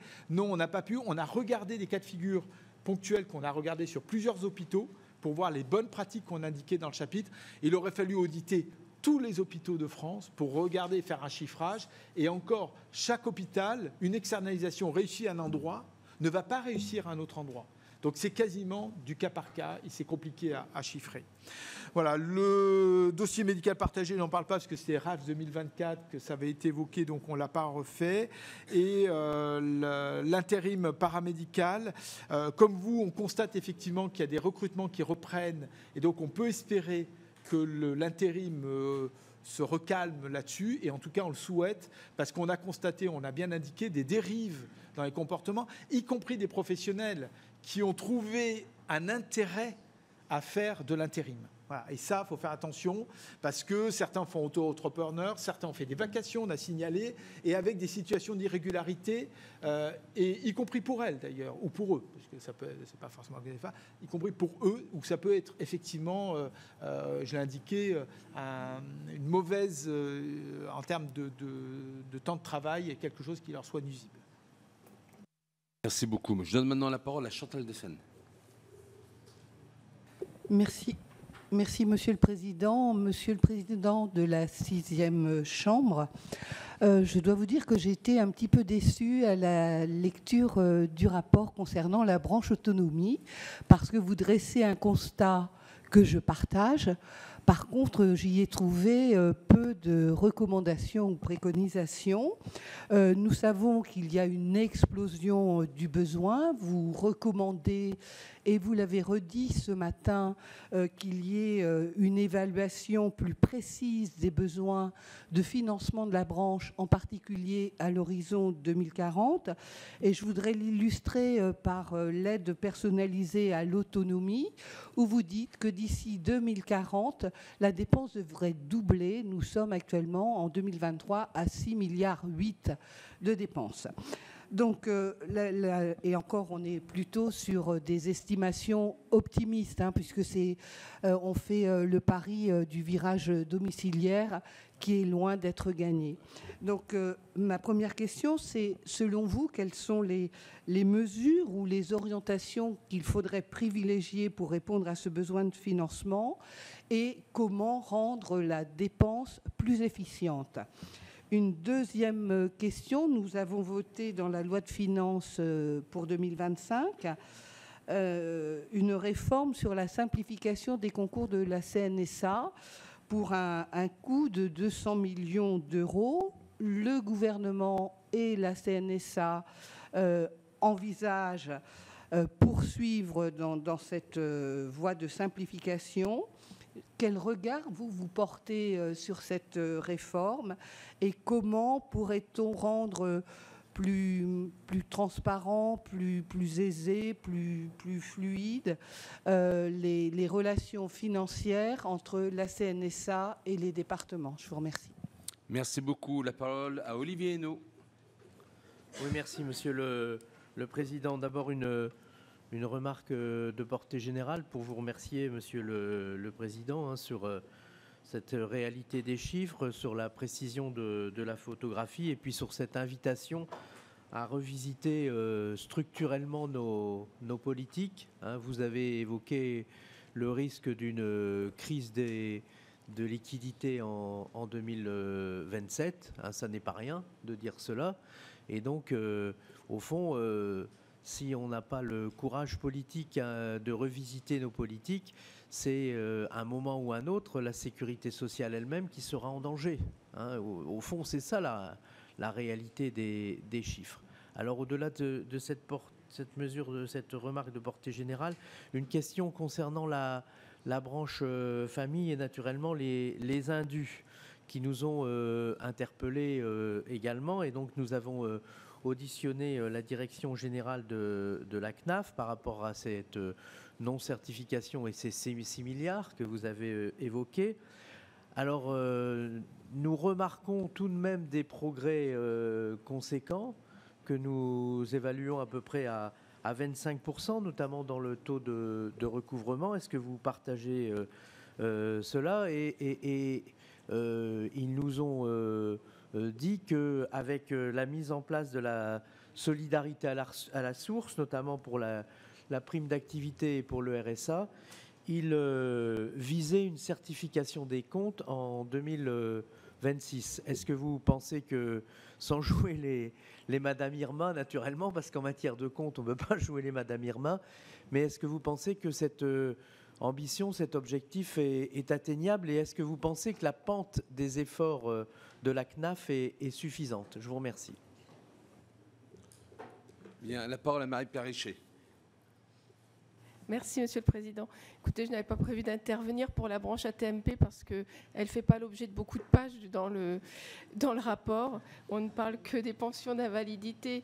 J'ai lu vos recommandations. Encore faut-il des médecins. C'est toujours le même problème. Et un service de santé qui soit vraiment abondé. Donc voilà, mais je ne voulais pas ne pas intervenir pour rappeler quand même cette branche AT-MP qui est quand même tout aussi importante que les autres. Merci. Continuez. Je peux donner la parole à Bernard Jomier. Merci, Monsieur le Président. Merci, Monsieur le Président de la 6e Chambre. C'est toujours très intéressant de vous entendre. D'abord, quelques points. Le premier, vous avez effectivement reparlé de la crise de liquidité. On a été plusieurs dans cette commission, lors de l'examen de la dernière LFSS, à attirer l'attention sur le fait qu'il allait falloir prolonger la CADES. Donc, on sait tous, alors ça ne règle rien à la situation de la dette actuelle, j'entends bien, mais en ce qui concerne la crise de liquidité, que le gouvernement nous présente un projet de loi, nous le voterons en responsabilité, il n'y aura plus de crise de liquidité. Donc, il ne faut pas... voilà, je trouve qu'il y a un peu une mise en scène, alors pas de votre part, hein, mais j'ai entendu les ministres à la dernière commission des comptes de la Sécurité sociale autour de cette question. S'il s'agit de dire qu'il est temps, là, de rétablir la trajectoire des comptes sociaux, oui, bien sûr. Mais voilà, point barre. Il n'y a pas la Sécu ne va pas être en faillite. Deuxièmement, moi, j'ai été très marqué par le montant des indus, près de 10 milliards. 5 milliards, 500, plus de 5 milliards d'exonération non recouvrées par la Sécurité sociale. Et comme l'a rappelé lors de la même commission des comptes le président du conseil d'administration de la CNAM, toujours un amortissement de dette de 13 milliards, qui aurait dû être une dette de l'État et pas une dette de la Sécurité sociale. Je dis ces chiffres, juste pas pour les multiplier, mais juste pour rappeler qu'au fond, la question de l'évolution de la dépense sociale du pays et de son efficacité dans bien des domaines, est une question sérieuse qui doit amener, comme vous le soulignez, des réponses importantes. Mais ne faisons pas le procès d'une sécurité sociale qui serait en déficit obligatoirement. Voilà, on voit là qu'il y a des grands éléments et qui pèsent très lourd en termes de masse financière qui mettent la sécurité sociale en déficit. Un autre point sur lequel je voulais revenir, c'est la question, on va dire, un peu du numérique. Corinne Imbert l'a abordé à partir de l'hôpital et des professionnels de ville. On dit qu'il faudrait que les médecins utilisent plus mon espace santé, le DMP, etc. Oui, bien sûr. Enfin, je rappelle que l'arrêté qui entérine la seconde vague du numérique de la santé pour les logiciels de gestion des cabinets médicaux, il a été publié le 14 mai de cette année. Et que c'est cet arrêté qui doit permettre à ces professionnels de santé de consulter les DMP des patients qui sont intégrés à mon espace santé et leur volet de synthèse directement depuis leur logiciel métier. Il est laissé jusqu'en juillet 2026 dans cet arrêté aux éditeurs pour déposer leur dossier. Et il est laissé un an de plus jusqu'en juillet 2027 pour que ces logiciels soient intégrés pleinement à l'offre. Enfin, voilà, juste actuellement, un professionnel de santé, s'il veut utiliser simplement le DMP, etc., c'est pas du tout, ça prend pas 3 secondes. C'est compliqué. Et ce sera simple quand ces modifications ont été intégré. Et l'arrêté, il est paru le 14 mai. Et il remet 2 ans dans la machine. Voilà. Vous avez parlé des masques et de la politique industrielle. Je vais être rapide, Monsieur le Président. Moi, je suis un peu scotché quand je lis 5 ans après la crise Covid qu'il faut évaluer au bout de quelle durée de conservation les masques deviennent inutilisables. Je trouve ça juste lunaire. Enfin, qu'a-t-on fait? Et je vais vous prendre un exemple. Moi, j'ai rencontré des représentants du groupe Chargeur. Parce qu'on parle des masques, mais aussi la nécessité de les produire en France. On est bien d'accord, de ne pas attendre qu'ils arrivent de Chine. Ils ont une usine à Péronne. Ils ont 400 millions de masques en stock. Vous savez que c'est un groupe qui est investi dans le textile de haute qualité. Ils ne savent pas ce qu'ils vont faire de ces masques. Ils ne savent pas s'ils doivent maintenir la ligne de production, s'ils doivent la fermer. Ils n'ont aucune réponse de Santé publique France. Ils n'ont aucune réponse du ministère de l'Industrie. Qui pilote la politique industrielle en la matière? Parce que, pour le moment, vous vous étonnez de non-décision de l'Agence nationale de santé publique, mais il y a un non-pilotage absolu sur cette question qui est absolument sidérant. Et puis, 2 derniers points rapides. Vous avez très peu évoqué la financiarisation, vous l'avez effleuré au sujet des jeunes pharmaciens, mais c'est tout de même un sujet dont tous les acteurs disent qu'avoir une efficience, travailler la pertinence des soins avec des acteurs financiarisés est quand même quelque chose qui interroge, et c'est plutôt un motif de fuite financière.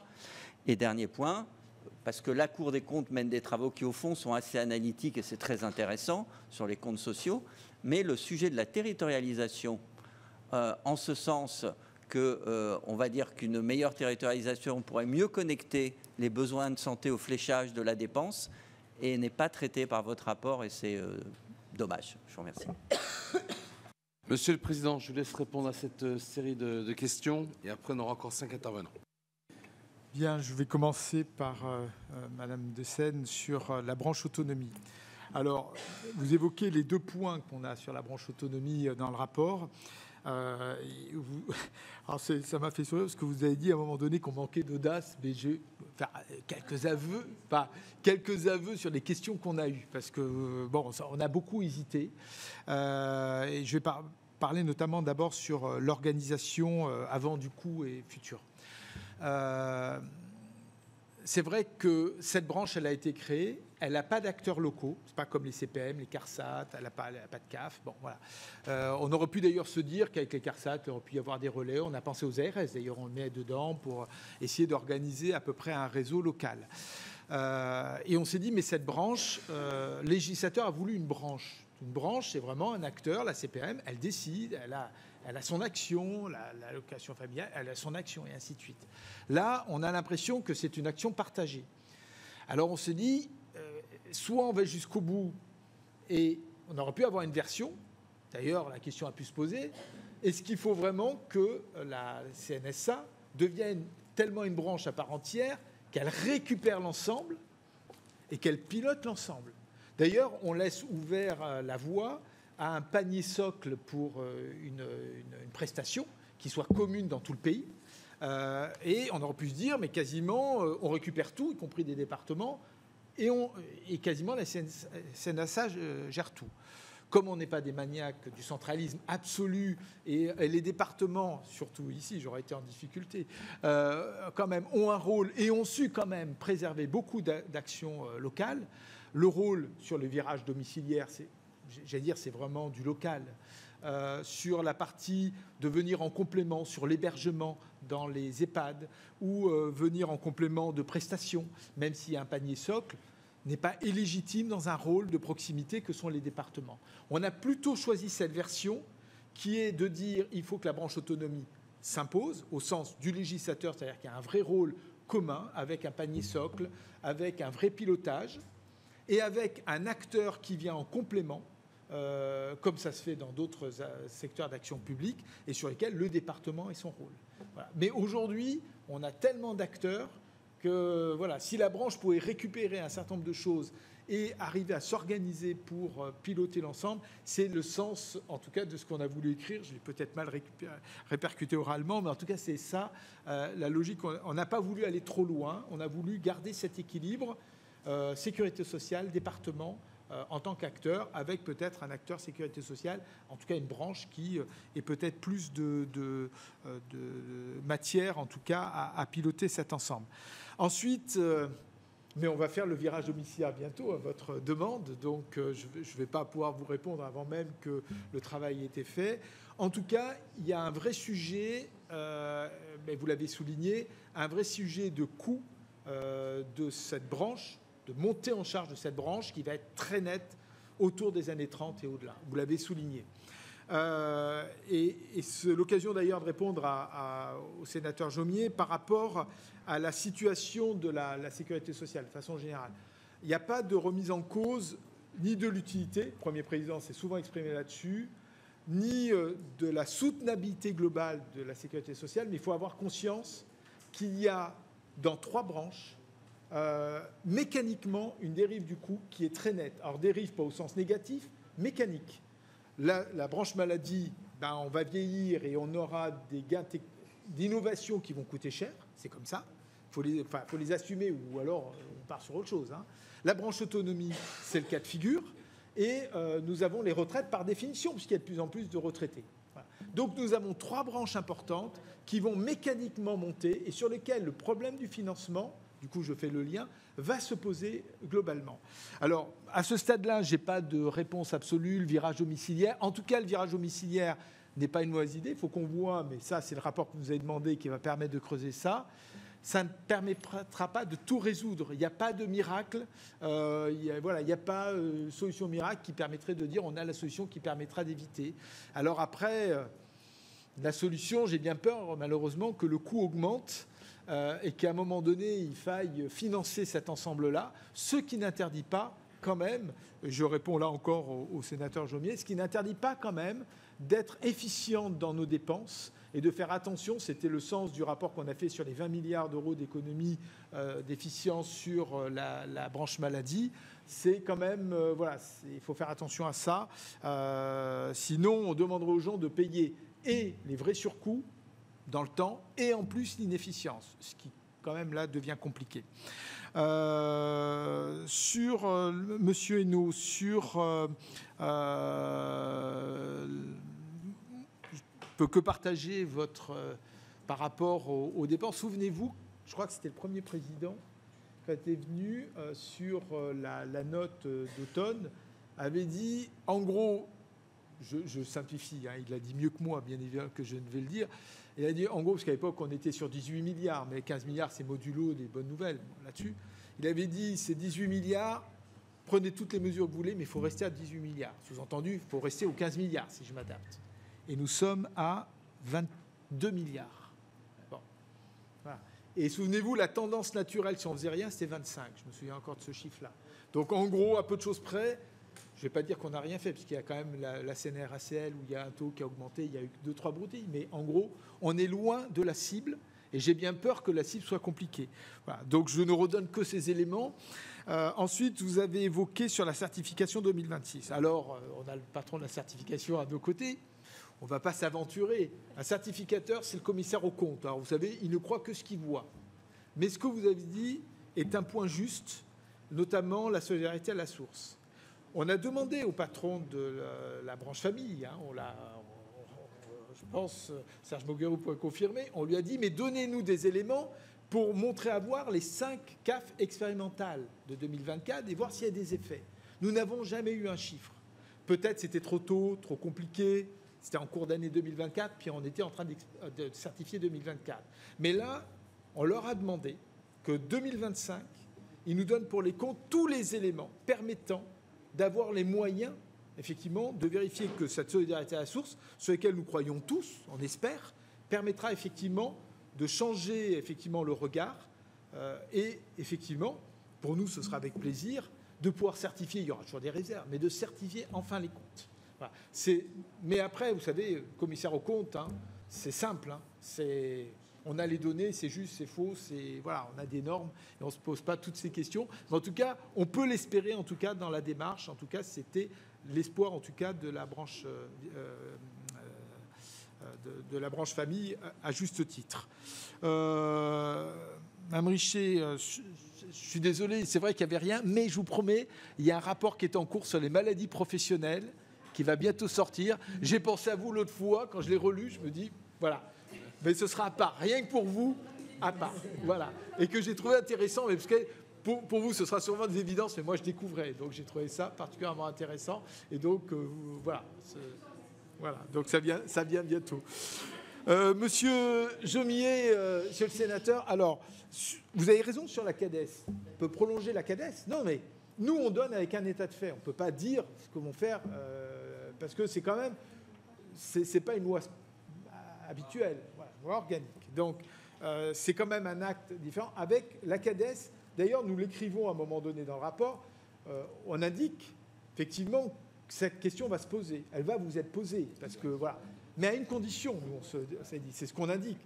À une condition, c'est qu'on ait une trajectoire de rééquilibrage. Si on a 20 milliards tout le temps, vous allez glisser 60, 110 milliards à la CADES. Les Français vont voir que ce ne sera pas 2033 la fin de la CADES, mais 2043. Et en fait, on va rendre éternel, pourquoi pas après tout, mais quand même, ça revient à petit, vu les déficits à venir, à transférer quand même aux générations futures. Vous me direz, on n'avait plus à ça près, mais quand même, aux générations futures, quand même des dettes qui ne leur appartiennent pas totalement. Donc à un moment donné, la CADES, je pense, et on le sent nous aussi, sera peut-être un acte incontournable, parce qu'on ne va pas laisser la cause avec autant d'argent, mais à condition qu'on ait une trajectoire de réduction et de retour à l'équilibre, sinon c'est sans fin. Voilà, c'est en tout cas par rapport à votre raisonnement, mais je pense qu'on peut être d'accord là-dessus. Alors d'abord un terme. En tout cas, la Cour n'a jamais dit que ça c'est important, n'a jamais dit qu'il y avait une faillite de la part de sur la sécurité sociale. Il y avait un risque de liquidité qui est autre chose. Le risque de liquidité étant pas lié à un problème de faillite, il est lié au fait qu'on finance la dette sur un marché à court terme, ce qui n'est pas raisonnable, mais on revient à la question que vous avez. Le reste, je pense que je vous ai répondu. Merci beaucoup. Je donne maintenant la parole à Raymond Poncet-Monge. Merci, Monsieur le Président. Merci pour ce rapport, enfin votre présentation. Je voudrais revenir sur 2 ou 3 points. Sur notamment votre remarque que les économies ne sont jamais réalisées. Enfin, elles sont jamais...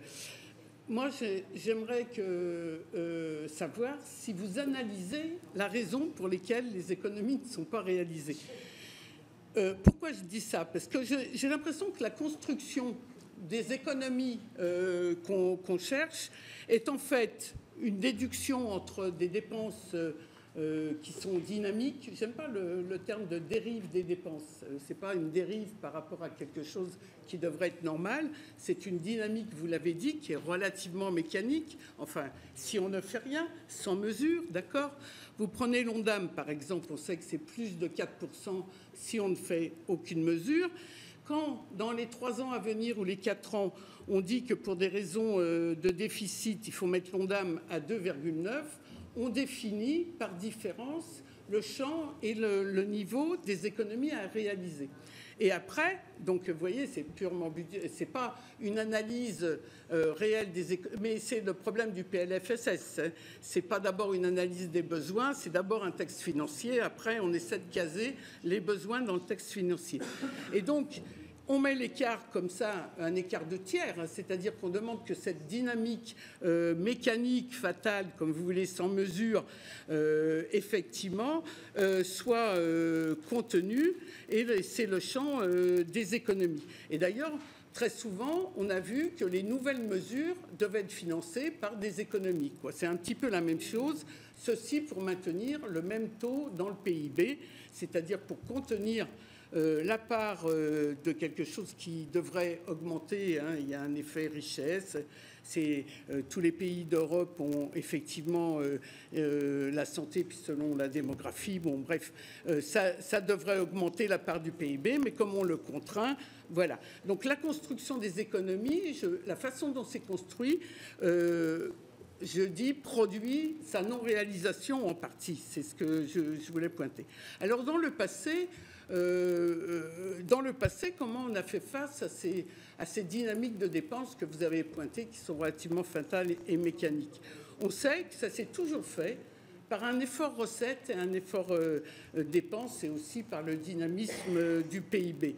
Et donc il y a toujours eu des mesures en dépenses et il y a eu toujours des mesures en recettes. Et les mesures en recettes d'ailleurs s'appuyaient sur cette efficience des dépenses. Mais il y a une rupture quand même en 2019 de ce point de vue. Et moi j'aimerais revenir quand même là-dessus parce que dans votre rapport, Monsieur le Président, vous mettez à jour la sous-compensation. C'est la première fois que je vois plus de 5 milliards, parce que d'habitude, on nous disait que c'était 2,9 milliards. Et donc, tout d'un coup, effectivement, mais ça, je n'en doute pas, et cette sous-compensation, elle est due en 2019 par le fait qu'on ne rembourse plus à l'euro, mais qu'on a mis un taux de TVA. Alors, voilà. Et on constate, selon le dynamisme de la TVA, l'écart. Alors souvent, il a été de 2,9, mais je rappelle que la loi Veil disait qu'on devait effectivement compenser à l'euro. Donc vous nous dites que c'est plus de 5 milliards. Moi, je vous ajoute les heures supplémentaires pour plus de 2 milliards. Et puis, vous oubliez quand même de redire quelque chose qu'a dit un autre rapport de la Cour des comptes, c'est que depuis 2019, enfin depuis 2019 essentiellement, on a une explosion des exemptions d'assiettes. On a plus de près de 10 milliards d'augmentation, c'est passé de 9 milliards à 19 milliards. Et alors, on n'a pas d'actualisation 2024. Moi, je serais assez favorable à ce que vous nous la donniez. Mais effectivement, la Cour des comptes, je ne sais plus dans quel rapport, montrait que l'augmentation du déficit de la Sécu était du même montant que l'augmentation des exemptions d'assiettes, notamment primes sur la valeur, etc. Donc on n'a plus les moyens, monsieur, je crois, de faire cela, parce que 5 millions plus 2 millions plus 10 milliards, vous voyez, en fait, on a une compression, des retraites et ça peut pas passer. Et donc, moi, j'aimerais bien que, quelque part, on consolide, et vous l'avez mis dans le rapport. Vous dites, en 2018-2019, on était revenu à l'équilibre, donc, quelque part, l'État a dit c'est peut-être plus la peine de compenser totalement ce qu'on doit à la Sécu, parce que nous, notre déficit est beaucoup plus important. Vous avez une phrase qui dit cela. Donc, moi, je dis, non, ce n'est pas à la sécurité sociale, premier budget de France, à compenser l'État à d'autres moyens fiscaux, sociaux, etc. Donc, il faudrait consolider, je pense, toute cette dynamique de sous-compensation depuis 2019, bandeau, famille, maladie, etc. Les heures sup qui sont une véritable catastrophe, un effet d'aubaine à 100% et qui pourtant demeure. Et cette explosion des niches sociales qui, et vous le dites, fait passer quand même de 14% loi organique le taux des exos à 15% maintenant, et donc on ne respecte pas. Et dernière chose, enfin il est temps quand même, quand je disais mesure en dépenses, mesure en recettes, quand même, le Ségur n'a pas été financé. Ben oui, on n'a pas voulu une recette pour le Ségur. Alors bon, on a le Ségur en déficit. Enfin, bon, et surtout, il y a des déficits structurels et il y a des déficits conjoncturels. Est-ce que la sécurité sociale, quel est son déficit, je dirais, conjoncturel ou courant, si vous préférez? Ses recettes normales et ses dépenses normales. Il y a le Ségur déjà qui fait la différence puisqu'il n'a pas été financé, tout le monde le reconnaît. Et ensuite, c'est ce que disait Bernard Jomier, il y a le fait qu'on rembourse en capital un choc deux chocs. On s'est d'abord tapé les subprimes, maintenant c'était... et effectivement, la CADES, le remboursement en capital, c'est un déficit qui est conjoncturel plutôt, et qui n'est pas structurel. Donc il faudrait quand même faire une véritable... je termine là-dessus, vu de toutes ces 5 milliards, 2 milliards, 10 milliards, toute cette... D'ailleurs, c'est vu, quoi. Les recettes marquent le pas, le déficit est quand même, par le marquage le pas, par les recettes, et sortir ce qui est structurel de conjoncturel, parce que c'est comme ça qu'on va avoir les bonnes décisions, à mon avis, de rétablissement. Merci beaucoup. La parole à Khalifé. Merci, Monsieur le Président. Monsieur le Président, c'est toujours un plaisir et un intérêt de vous écouter.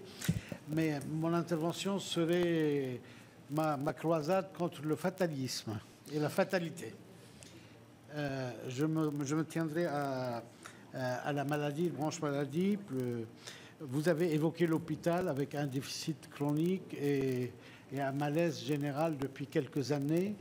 Beaucoup d'hôpitaux, heureusement, se sont bien tenus et leur déficit est très, très limité, pour ne pas dire contenu, voire même un excédent pour certains.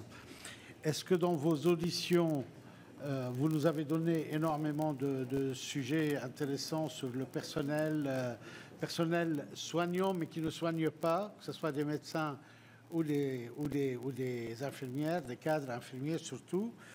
Vous comparez avec l'Allemagne, mais il y a un tout petit point, c'est qu'en Allemagne, on n'a que des grosses structures hospitalières.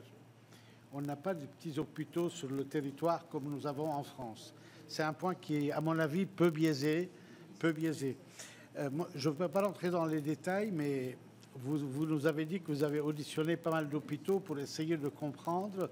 Est-ce que ce constat aujourd'hui vous amène à penser qu'une réforme hospitalière ou des recommandations aux réformes en cours, enfin à ce qui s'applique aujourd'hui, est intéressante maintenant?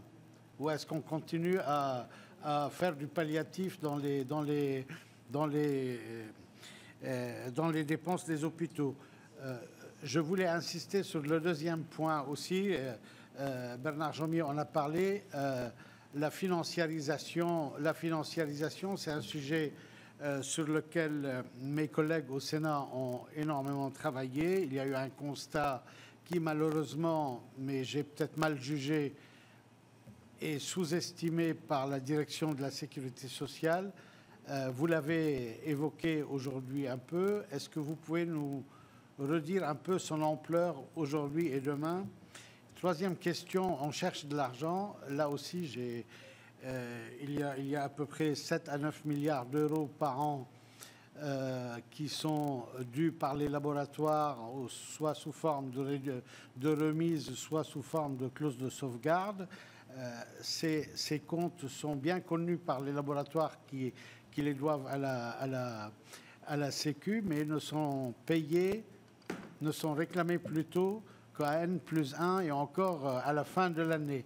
Est-ce que ces quelques milliards ne sont pas utiles pour nos finances au quotidien? Merci. Merci bien. La parole à Anne Suarez. Merci, Monsieur le Président et Monsieur le Président de la 6e Chambre. Alors, j'ai quelques petites questions. D'abord, vous avez parlé un peu plus de 8 milliards de fraude. J'aimerais savoir, vous n'avez pas précisé, mais parce que 8 milliards, c'est quand même beaucoup, qui se recouvrent plus ou moins avec les indus et avec un certain nombre de choses, mais qu'est-ce qui est recouvré à l'intérieur de ces 8 milliards? Ce n'était pas, en tout cas, très clair pour moi. Deuxième question, deux de mes collègues en ont parlé, hein, M. Khalifé et M. Jomier, sur la question de la financiarisation, sur la question des actes inutiles assez massifs, enfin un certain nombre de choses qui sont vraiment de l'ordre des coûts pour la sécurité sociale. Est-ce que vous avez un chiffrage? Troisième question, quel est l'avis de la Cour sur l'efficacité de la négociation des prix des médicaments, notamment anticancéreux, mais aussi l'idée d'avoir une petite fabrication d'urgence locale plutôt que de passer par les officines face aux pénuries, hein, puisqu'on a vu que quand il y a des pénuries graves, parfois les officines sont amenées à fabriquer des médicaments elles-mêmes d'urgence, ce qui pose parfois des problèmes. Est-ce qu'il y a une idée aussi un petit peu de rationalisation de cette question-là? En logique à plus long terme, j'ai trois petites questions. D'abord, est-ce que vous pensez pertinent de maintenir le schéma LFSS, l'axe, au détriment d'une trajectoire pluriannuelle, alors qu'on sait que les objectifs seront dépassés en cours d'année et sont globalement insincères? C'est une question qu'on vous pose rituellement, mais en tout cas, je vous la repose, parce que ça se pose toujours. Deuxième chose, avez-vous un chiffrage des mesures de fiscalité comportementale? Ça, c'est vrai que je reviens souvent sur cette question-là. Mais on sait qu'il y a des économies qui peuvent être réalisées. Est-ce qu'il y a un chiffrage sur cette question-là? Et enfin, et j'aurai fini, est-ce que plus généralement, vous avez des chiffrages des mesures de prévention et de santé environnementale? Est-ce que c'est pas... Voilà, donc est-ce que c'est une question sur laquelle vous avez essayé d'avoir des chiffrages et sur ce qui est déjà éventuellement fait et ce qui pourrait être fait? Merci. C'est bien. La parole à Daniel Chassaing. Merci, Monsieur le Président de la 6e Chambre. Voilà, 3 questions pour moi. Une complémentaire à Chantal de Seine concernant le plan Grand Âge qui n'a pas été financé depuis 2020.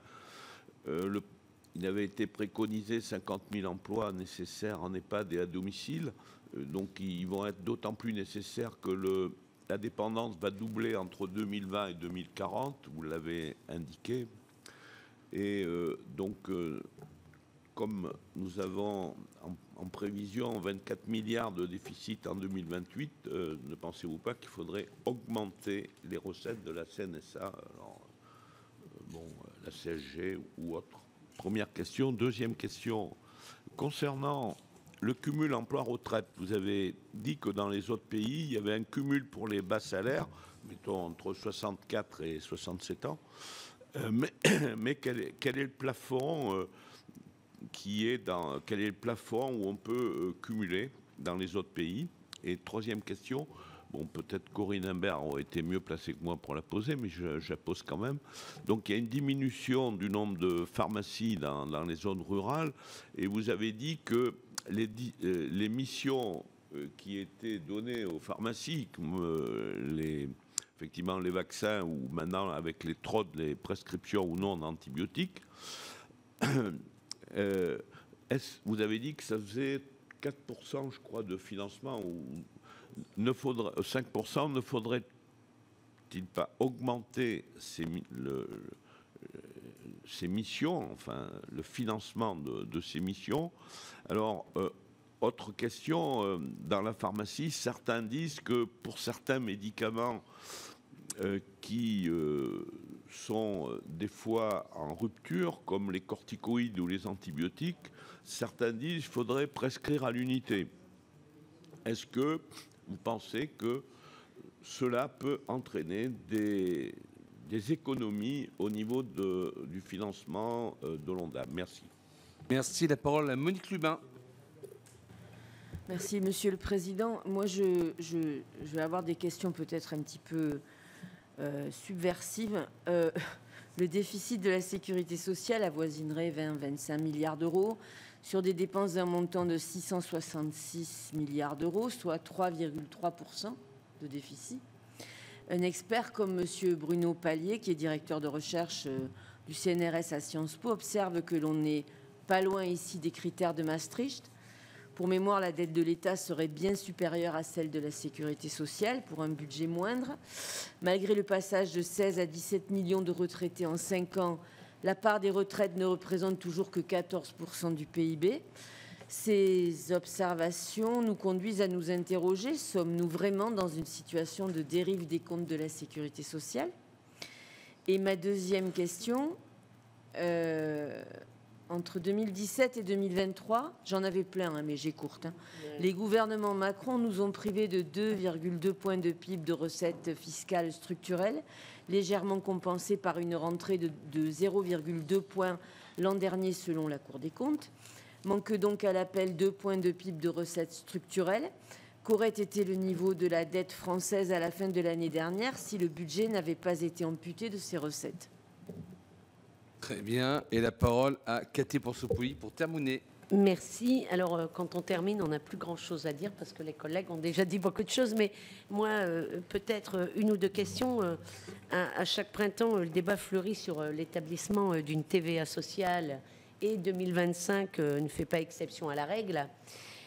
Alors que la Cour présente une dégradation des comptes de la sécurité sociale pour 2025, il faudrait donc peut-être expliquer à certains, et notamment au MEDEF, que la TVA sociale existe finalement déjà grâce au président de la République qui, en 2019, avec le remplacement du CICE en suppression pérenne de cotisations patronales compensées par le recette de TVA. Ainsi, il y a donc 50 milliards d'euros qui vont actuellement de la TVA à la sécurité sociale pour compenser les cotisations patronales. Donc je voudrais vous poser une question simple, Monsieur le Président.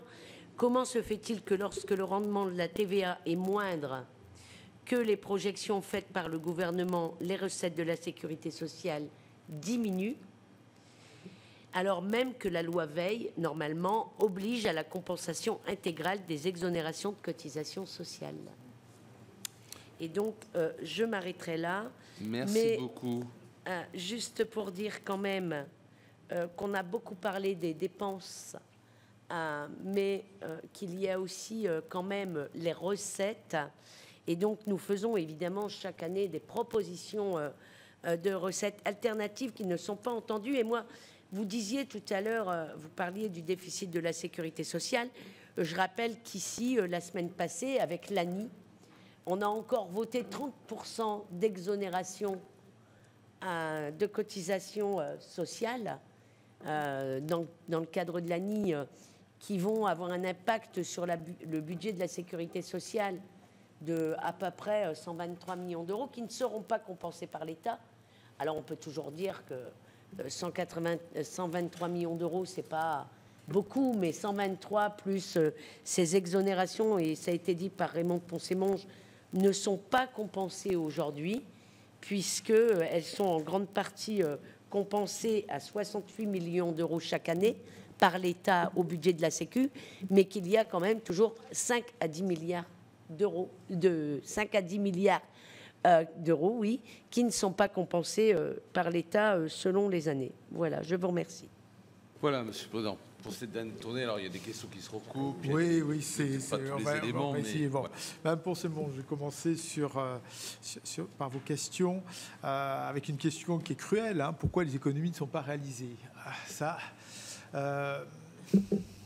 C'est toujours très compliqué de répondre à ce type de questions, parce qu'en fait, vous avez d'abord, ce qu'on voit régulièrement dans nos rapports, c'est vous avez une dynamique, je vais reprendre votre expression qui est juste, hein, plutôt que dérive, parce que dérive est négatif, une dynamique des dépenses qui est non seulement la dynamique vieillissement, etc., mais en plus une dynamique qui est liée au fait qu'on met toujours des dépenses nouvelles. Quand vous regardez et ces dépenses nouvelles, c'est pas parce que les parlementaires que vous êtes ont soudainement envie de dépenser plus, c'est qu'il y a aussi une forte pression dans des sujets qui touchent la santé, qui touchent la famille, qui touchent les retraites, qui touchent la proximité de la vie. Et je pense que ce sont des sujets sur lesquels voilà, il y a une tendance peut-être effectivement, et on l'a dit d'ailleurs, de faire attention à la dynamique des mesures nouvelles. Maintenant, il ne faut pas, dans cette dynamique que j'ai rappelée tout à l'heure, quand c'était dans les questions précédentes, il faut avoir en tête que, parce que vous dites déficit, pas déficit, j'ai bien entendu là, sur les remarques, oui, nous on vous donne les éléments techniques, les allègements généraux, on vous dit, voilà, il y a 5,5 milliards d'euros. Bon, voilà, donc après, ce sont des données pour que vous travailliez, que vous reconstituiez le puzzle. Et c'est vous qui avez la responsabilité politique de voir comment vous reconstituez cet équilibre général. Les deux seules alertes quand même qu'on met en évidence pour répondre un peu à cet ensemble de questions déjà, c'est il y a une dynamique très forte qui va s'accélérer dans les temps futurs. Il faut l'anticiper. Et ça répond un peu à la question d'ailleurs à un moment donné, est-ce qu'il faut faire quelque chose de pluriannuel ? Je pense quand même qu'il faut avoir de la visibilité par rapport à ces sujets. Sinon, on ne va pas voir venir le mur ou les difficultés quand elles viennent. Il y a des choses qu'on peut anticiper. Il faut les regarder longtemps à l'avance parce que ça fait partie de charges nouvelles ou de difficultés qui vont venir. Et puis, il faut regarder quand même l'inefficience qui existe. Il y a quand même dans le rapport qu'on vous a transmis sur l'assurance maladie, il faut les regarder. Et ce n'est pas normal que vous ayez des différences entre départements sur des prestations, là, on donnait celle d'invalidité, ou que ce soit sur la maladie, sur la façon de soigner les gens. Il y a des différences qui ne s'expliquent pas et sur lesquelles on peut être plus performant. L'un n'empêche pas l'autre. Qu'on ait des coûts supplémentaires, il faudra les assumer. On a parlé de la branche autonomie, oui. Mais ça, il faut vraiment garder en tête qu'aujourd'hui, le dispositif n'est pas optimal, en tout cas tel qu'il paraît. M. Khalifé, lui, carrément me demandait s'il fallait réformer l'hôpital. Mais, alors, on n'a pas répondu. Alors, votre question peut se voir de deux façons. Soit c'est une réforme, comment dire, de gouvernance, et je ne m'aventurerai pas là-dessus, parce que nous n'avons pas fait de travaux sur ce point particulièrement, soit nous avons, comment dire, une réforme. En tout cas, des évolutions à faire sur la cartographie et le fonctionnement de l'hôpital. Dans le rapport sur les 20 milliards, je l'appelle comme ça, hein, ce sera plus simple, sur l'assurance maladie, on a quand même mis en évidence quand même des sujets sur la cartographie et sur le fait qu'aujourd'hui, et vous l'avez très bien dit par rapport à d'autres pays, nous avons un maillage très fort et qui est aussi très attendu de nos concitoyens. Bon. Mais il faut dire aussi, attention, sur ce maillage très fort, nous avons parfois aussi un maillage trop fort de certaines spécialités. On ne peut pas faire de la chirurgie à tous les coins de rue. On peut avoir des hôpitaux avec la médecine générale. On peut avoir, moi je me souviens être sur un territoire de Auvergne-Rhône-Alpes pour avoir connu, on avait des hôpitaux, c'était nécessaire d'avoir la proximité. Mais la chirurgie partout, c'est compliqué parce qu'après vous avez des problèmes de sécurité des soins, de qualité des soins et de performance. Et d'ailleurs, vous savez comme moi, parfois quand j'interrogeais des élus, certains me disaient « je veux absolument cet hôpital avec tout, mais moi je n'irai pas ». J'ai parfois entendu ça. Voilà, donc il faut faire attention à trouver le bon équilibre. Et les GHT, les groupements hospitaliers territoires, n'est pas une mauvaise idée pour organiser des parcours de soins qui allient la proximité et la spécialité. Sur la financiarisation, pour l'instant, elle n'est pas trop importante sur les pharmacies, puisque c'est ça que voilà, de façon générale. Alors, elle est déjà très forte sur les labos. Je sais qu'on l'a regardé. Voilà, sur les pharmacies, c'est encore très limité. Mais sur les pharmacies, on a tiré l'attention sur ce sujet parce que les pharmacies, on voit bien que les pharmaciens ont acquis, d'ailleurs vous l'indiquez, une compétence de soins, enfin de début de soins déjà, et de conseils.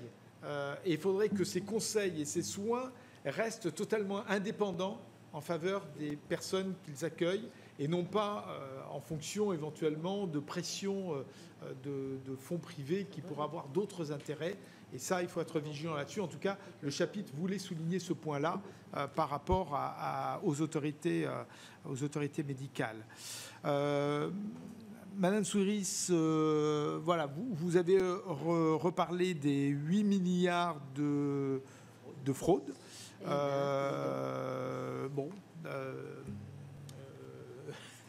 Voilà, c'était le rapport là qui vous redonne à peu près, on a 8 milliards avec les indus. Voilà, donc là-dessus, d'ailleurs, dans le rapport sur les 20 milliards d'euros, on a demandé à aller plus loin pour récupérer une partie de ces fraudes. On ne récupérera jamais tout, par définition. La fraude, quand on l'estime, il y a peut-être même des choses qu'on ne voit pas. En tout cas, on peut aller beaucoup plus loin là-dessus, effectivement. Sur les coûts des médicaments anticancéreux, de mémoire, puisque vous avez évoqué ce sujet-là, c'est passé en 5 ans de 2 milliards à 7 milliards, je crois. C'est de cette ordre de grandeur. Et, alors je ne vais pas dire j'ai bien peur, parce que c'est plutôt une bonne nouvelle, parce que ça veut dire qu'on trouve des produits qui nous permettent de vivre plus longtemps. C'est fort possible que ça continue à progresser. Ça n'empêche quand même pas, on parlait des labos tout à l'heure, puisque vous parliez des labos, ce qu'il avait fait à un moment donné, ça n'empêche pas quand même au CEPS, à la Haute Autorité de Santé, de regarder régulièrement si ces produits ont l'efficacité qu'ils doivent, et de regarder régulièrement si on doit maintenir les tarifs auxquels on les a eus au départ. Et ça, c'est un regard qui devrait être fait régulièrement. On n'est pas condamné à voir la dérive, là, pour le coup, éternelle, et de ne pas avoir une révision régulière de ces tarifs. Alors, vous avez posé des questions sur la fiscalité environnementale. On ne l'a pas traité dans ce cas de figure, mais il y a un rapport, régulièrement on y vient, notamment quand on est sur des sujets, là prochainement on aura le diabète. Bien évidemment, on aura l'occasion de revenir sur la fiscalité, alors pas environnementale, mais de prévention. Environnementale, on ne l'a pas traité pour l'instant, mais c'est un sujet qu'on aura peut-être à traiter avec la deuxième chambre de la Cour sur les sujets santé-environnement. Voilà. Mais pour la prévention, sur la partie fiscalité de prévention, là, effectivement, on le traite et je crois que la position de la Cour est assez connue de ce côté-là. Alors, Monsieur Chassaing, voilà, vous avez posé la question du financement de la CNSA. J'ai bien peur, ça fait partie de ces dynamiques de dépenses, pour bien faire la différence, qui sont un peu inéluctables, sur laquelle la question du financement va se poser. Parce que là, il faudra bien à un moment donné avoir une réponse. Et les économies, il faudra bien avoir des places d'EHPAD en plus, il faudra bien évidemment accompagner les aînés. Et là-dessus, je n'ai pas de solution miracle à vous offrir. On verra dans le rapport que vous nous avez demandé s'il y a des choses sur lesquelles on peut avoir des pistes. Mais en l'état actuel, je n'ai pas d'idée particulière. Sur le cumul emploi-retraite, vous avez demandé s'il y a d'autres pays où il y avait des règles d'écrêtement. C'est le chiffre qu'on a retenu, le 7 000, 10 000 euros. Ce sont des chiffres qu'on a eu, je crois, dans nos voisins, d'ailleurs, les pays voisins, y compris Canada, je crois, donc voisins un peu plus éloignés. On a regardé les pays d'à côté, c'est plutôt la fourchette 7 000, 10 000 euros qui est la somme sur laquelle il n'y a pas d'écrêtement, et au-delà, on commence à écréter, alors que chez nous, c'est totalement ouvert. Voilà, donc c'est là que se fait la différence. Vous avez évoqué la rémunération des missions des pharmaciens qui sont effectivement de 4%. Mais c'est la façon, totalement d'accord avec vous, de la façon dont on la pose. Aujourd'hui, si on veut faire évoluer ces missions et que le pharmacien soit un acteur, en plus il est en proximité partout, central, et ça dégage d'ailleurs du temps pour les médecins dans ces cas-là, il peut avoir un rôle, c'est pas on les rémunéra à 4% et on le mettait versus, faut-il financer autant les boîtes dont on sait que ça peut aussi avoir des limites. D'ailleurs, on a préconisé plutôt un financement à l'ordonnance et non pas aux boîtes, ce qui est d'ailleurs plus pertinent. Pour les prescriptions à l'unité, eh bien, vous êtes comme nos concitoyens, ça fait partie des sujets que nos concitoyens nous ont demandé récemment et que nous sommes en train de traiter et que vous aurez prochainement. C'est une question...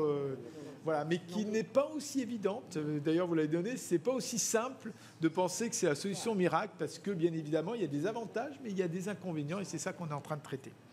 Voilà, après, Madame Lubin et Madame Poursopoli, j'ai un peu répondu avant sur les déficits et sur voilà, c'est un peu la logique qu'on a évoquée. Juste peut-être, Madame Poursopoli, sur la compensation. La règle, c'est une compensation à la date. Quand vous faites une mesure, c'est à cette date-là que vous devez compenser. Après, quand le modèle dérive, il dérive, effectivement on utilise beaucoup le terme dérive, dans le mauvais sens du terme, c'est-à-dire avec la TVA, elle ne colle pas bien évidemment avec les dépenses. Voilà. Et c'est là où on vous a affiché les 5,5 milliards en toute transparence pour que vous ayez les données. Très bien. Merci beaucoup, Monsieur le Président. Merci, c'était à la fois très instructif et passionnant et inquiétant en même temps. Donc on voit qu'il y a il y a du travail, ça c'est clair. Merci beaucoup en tous les cas.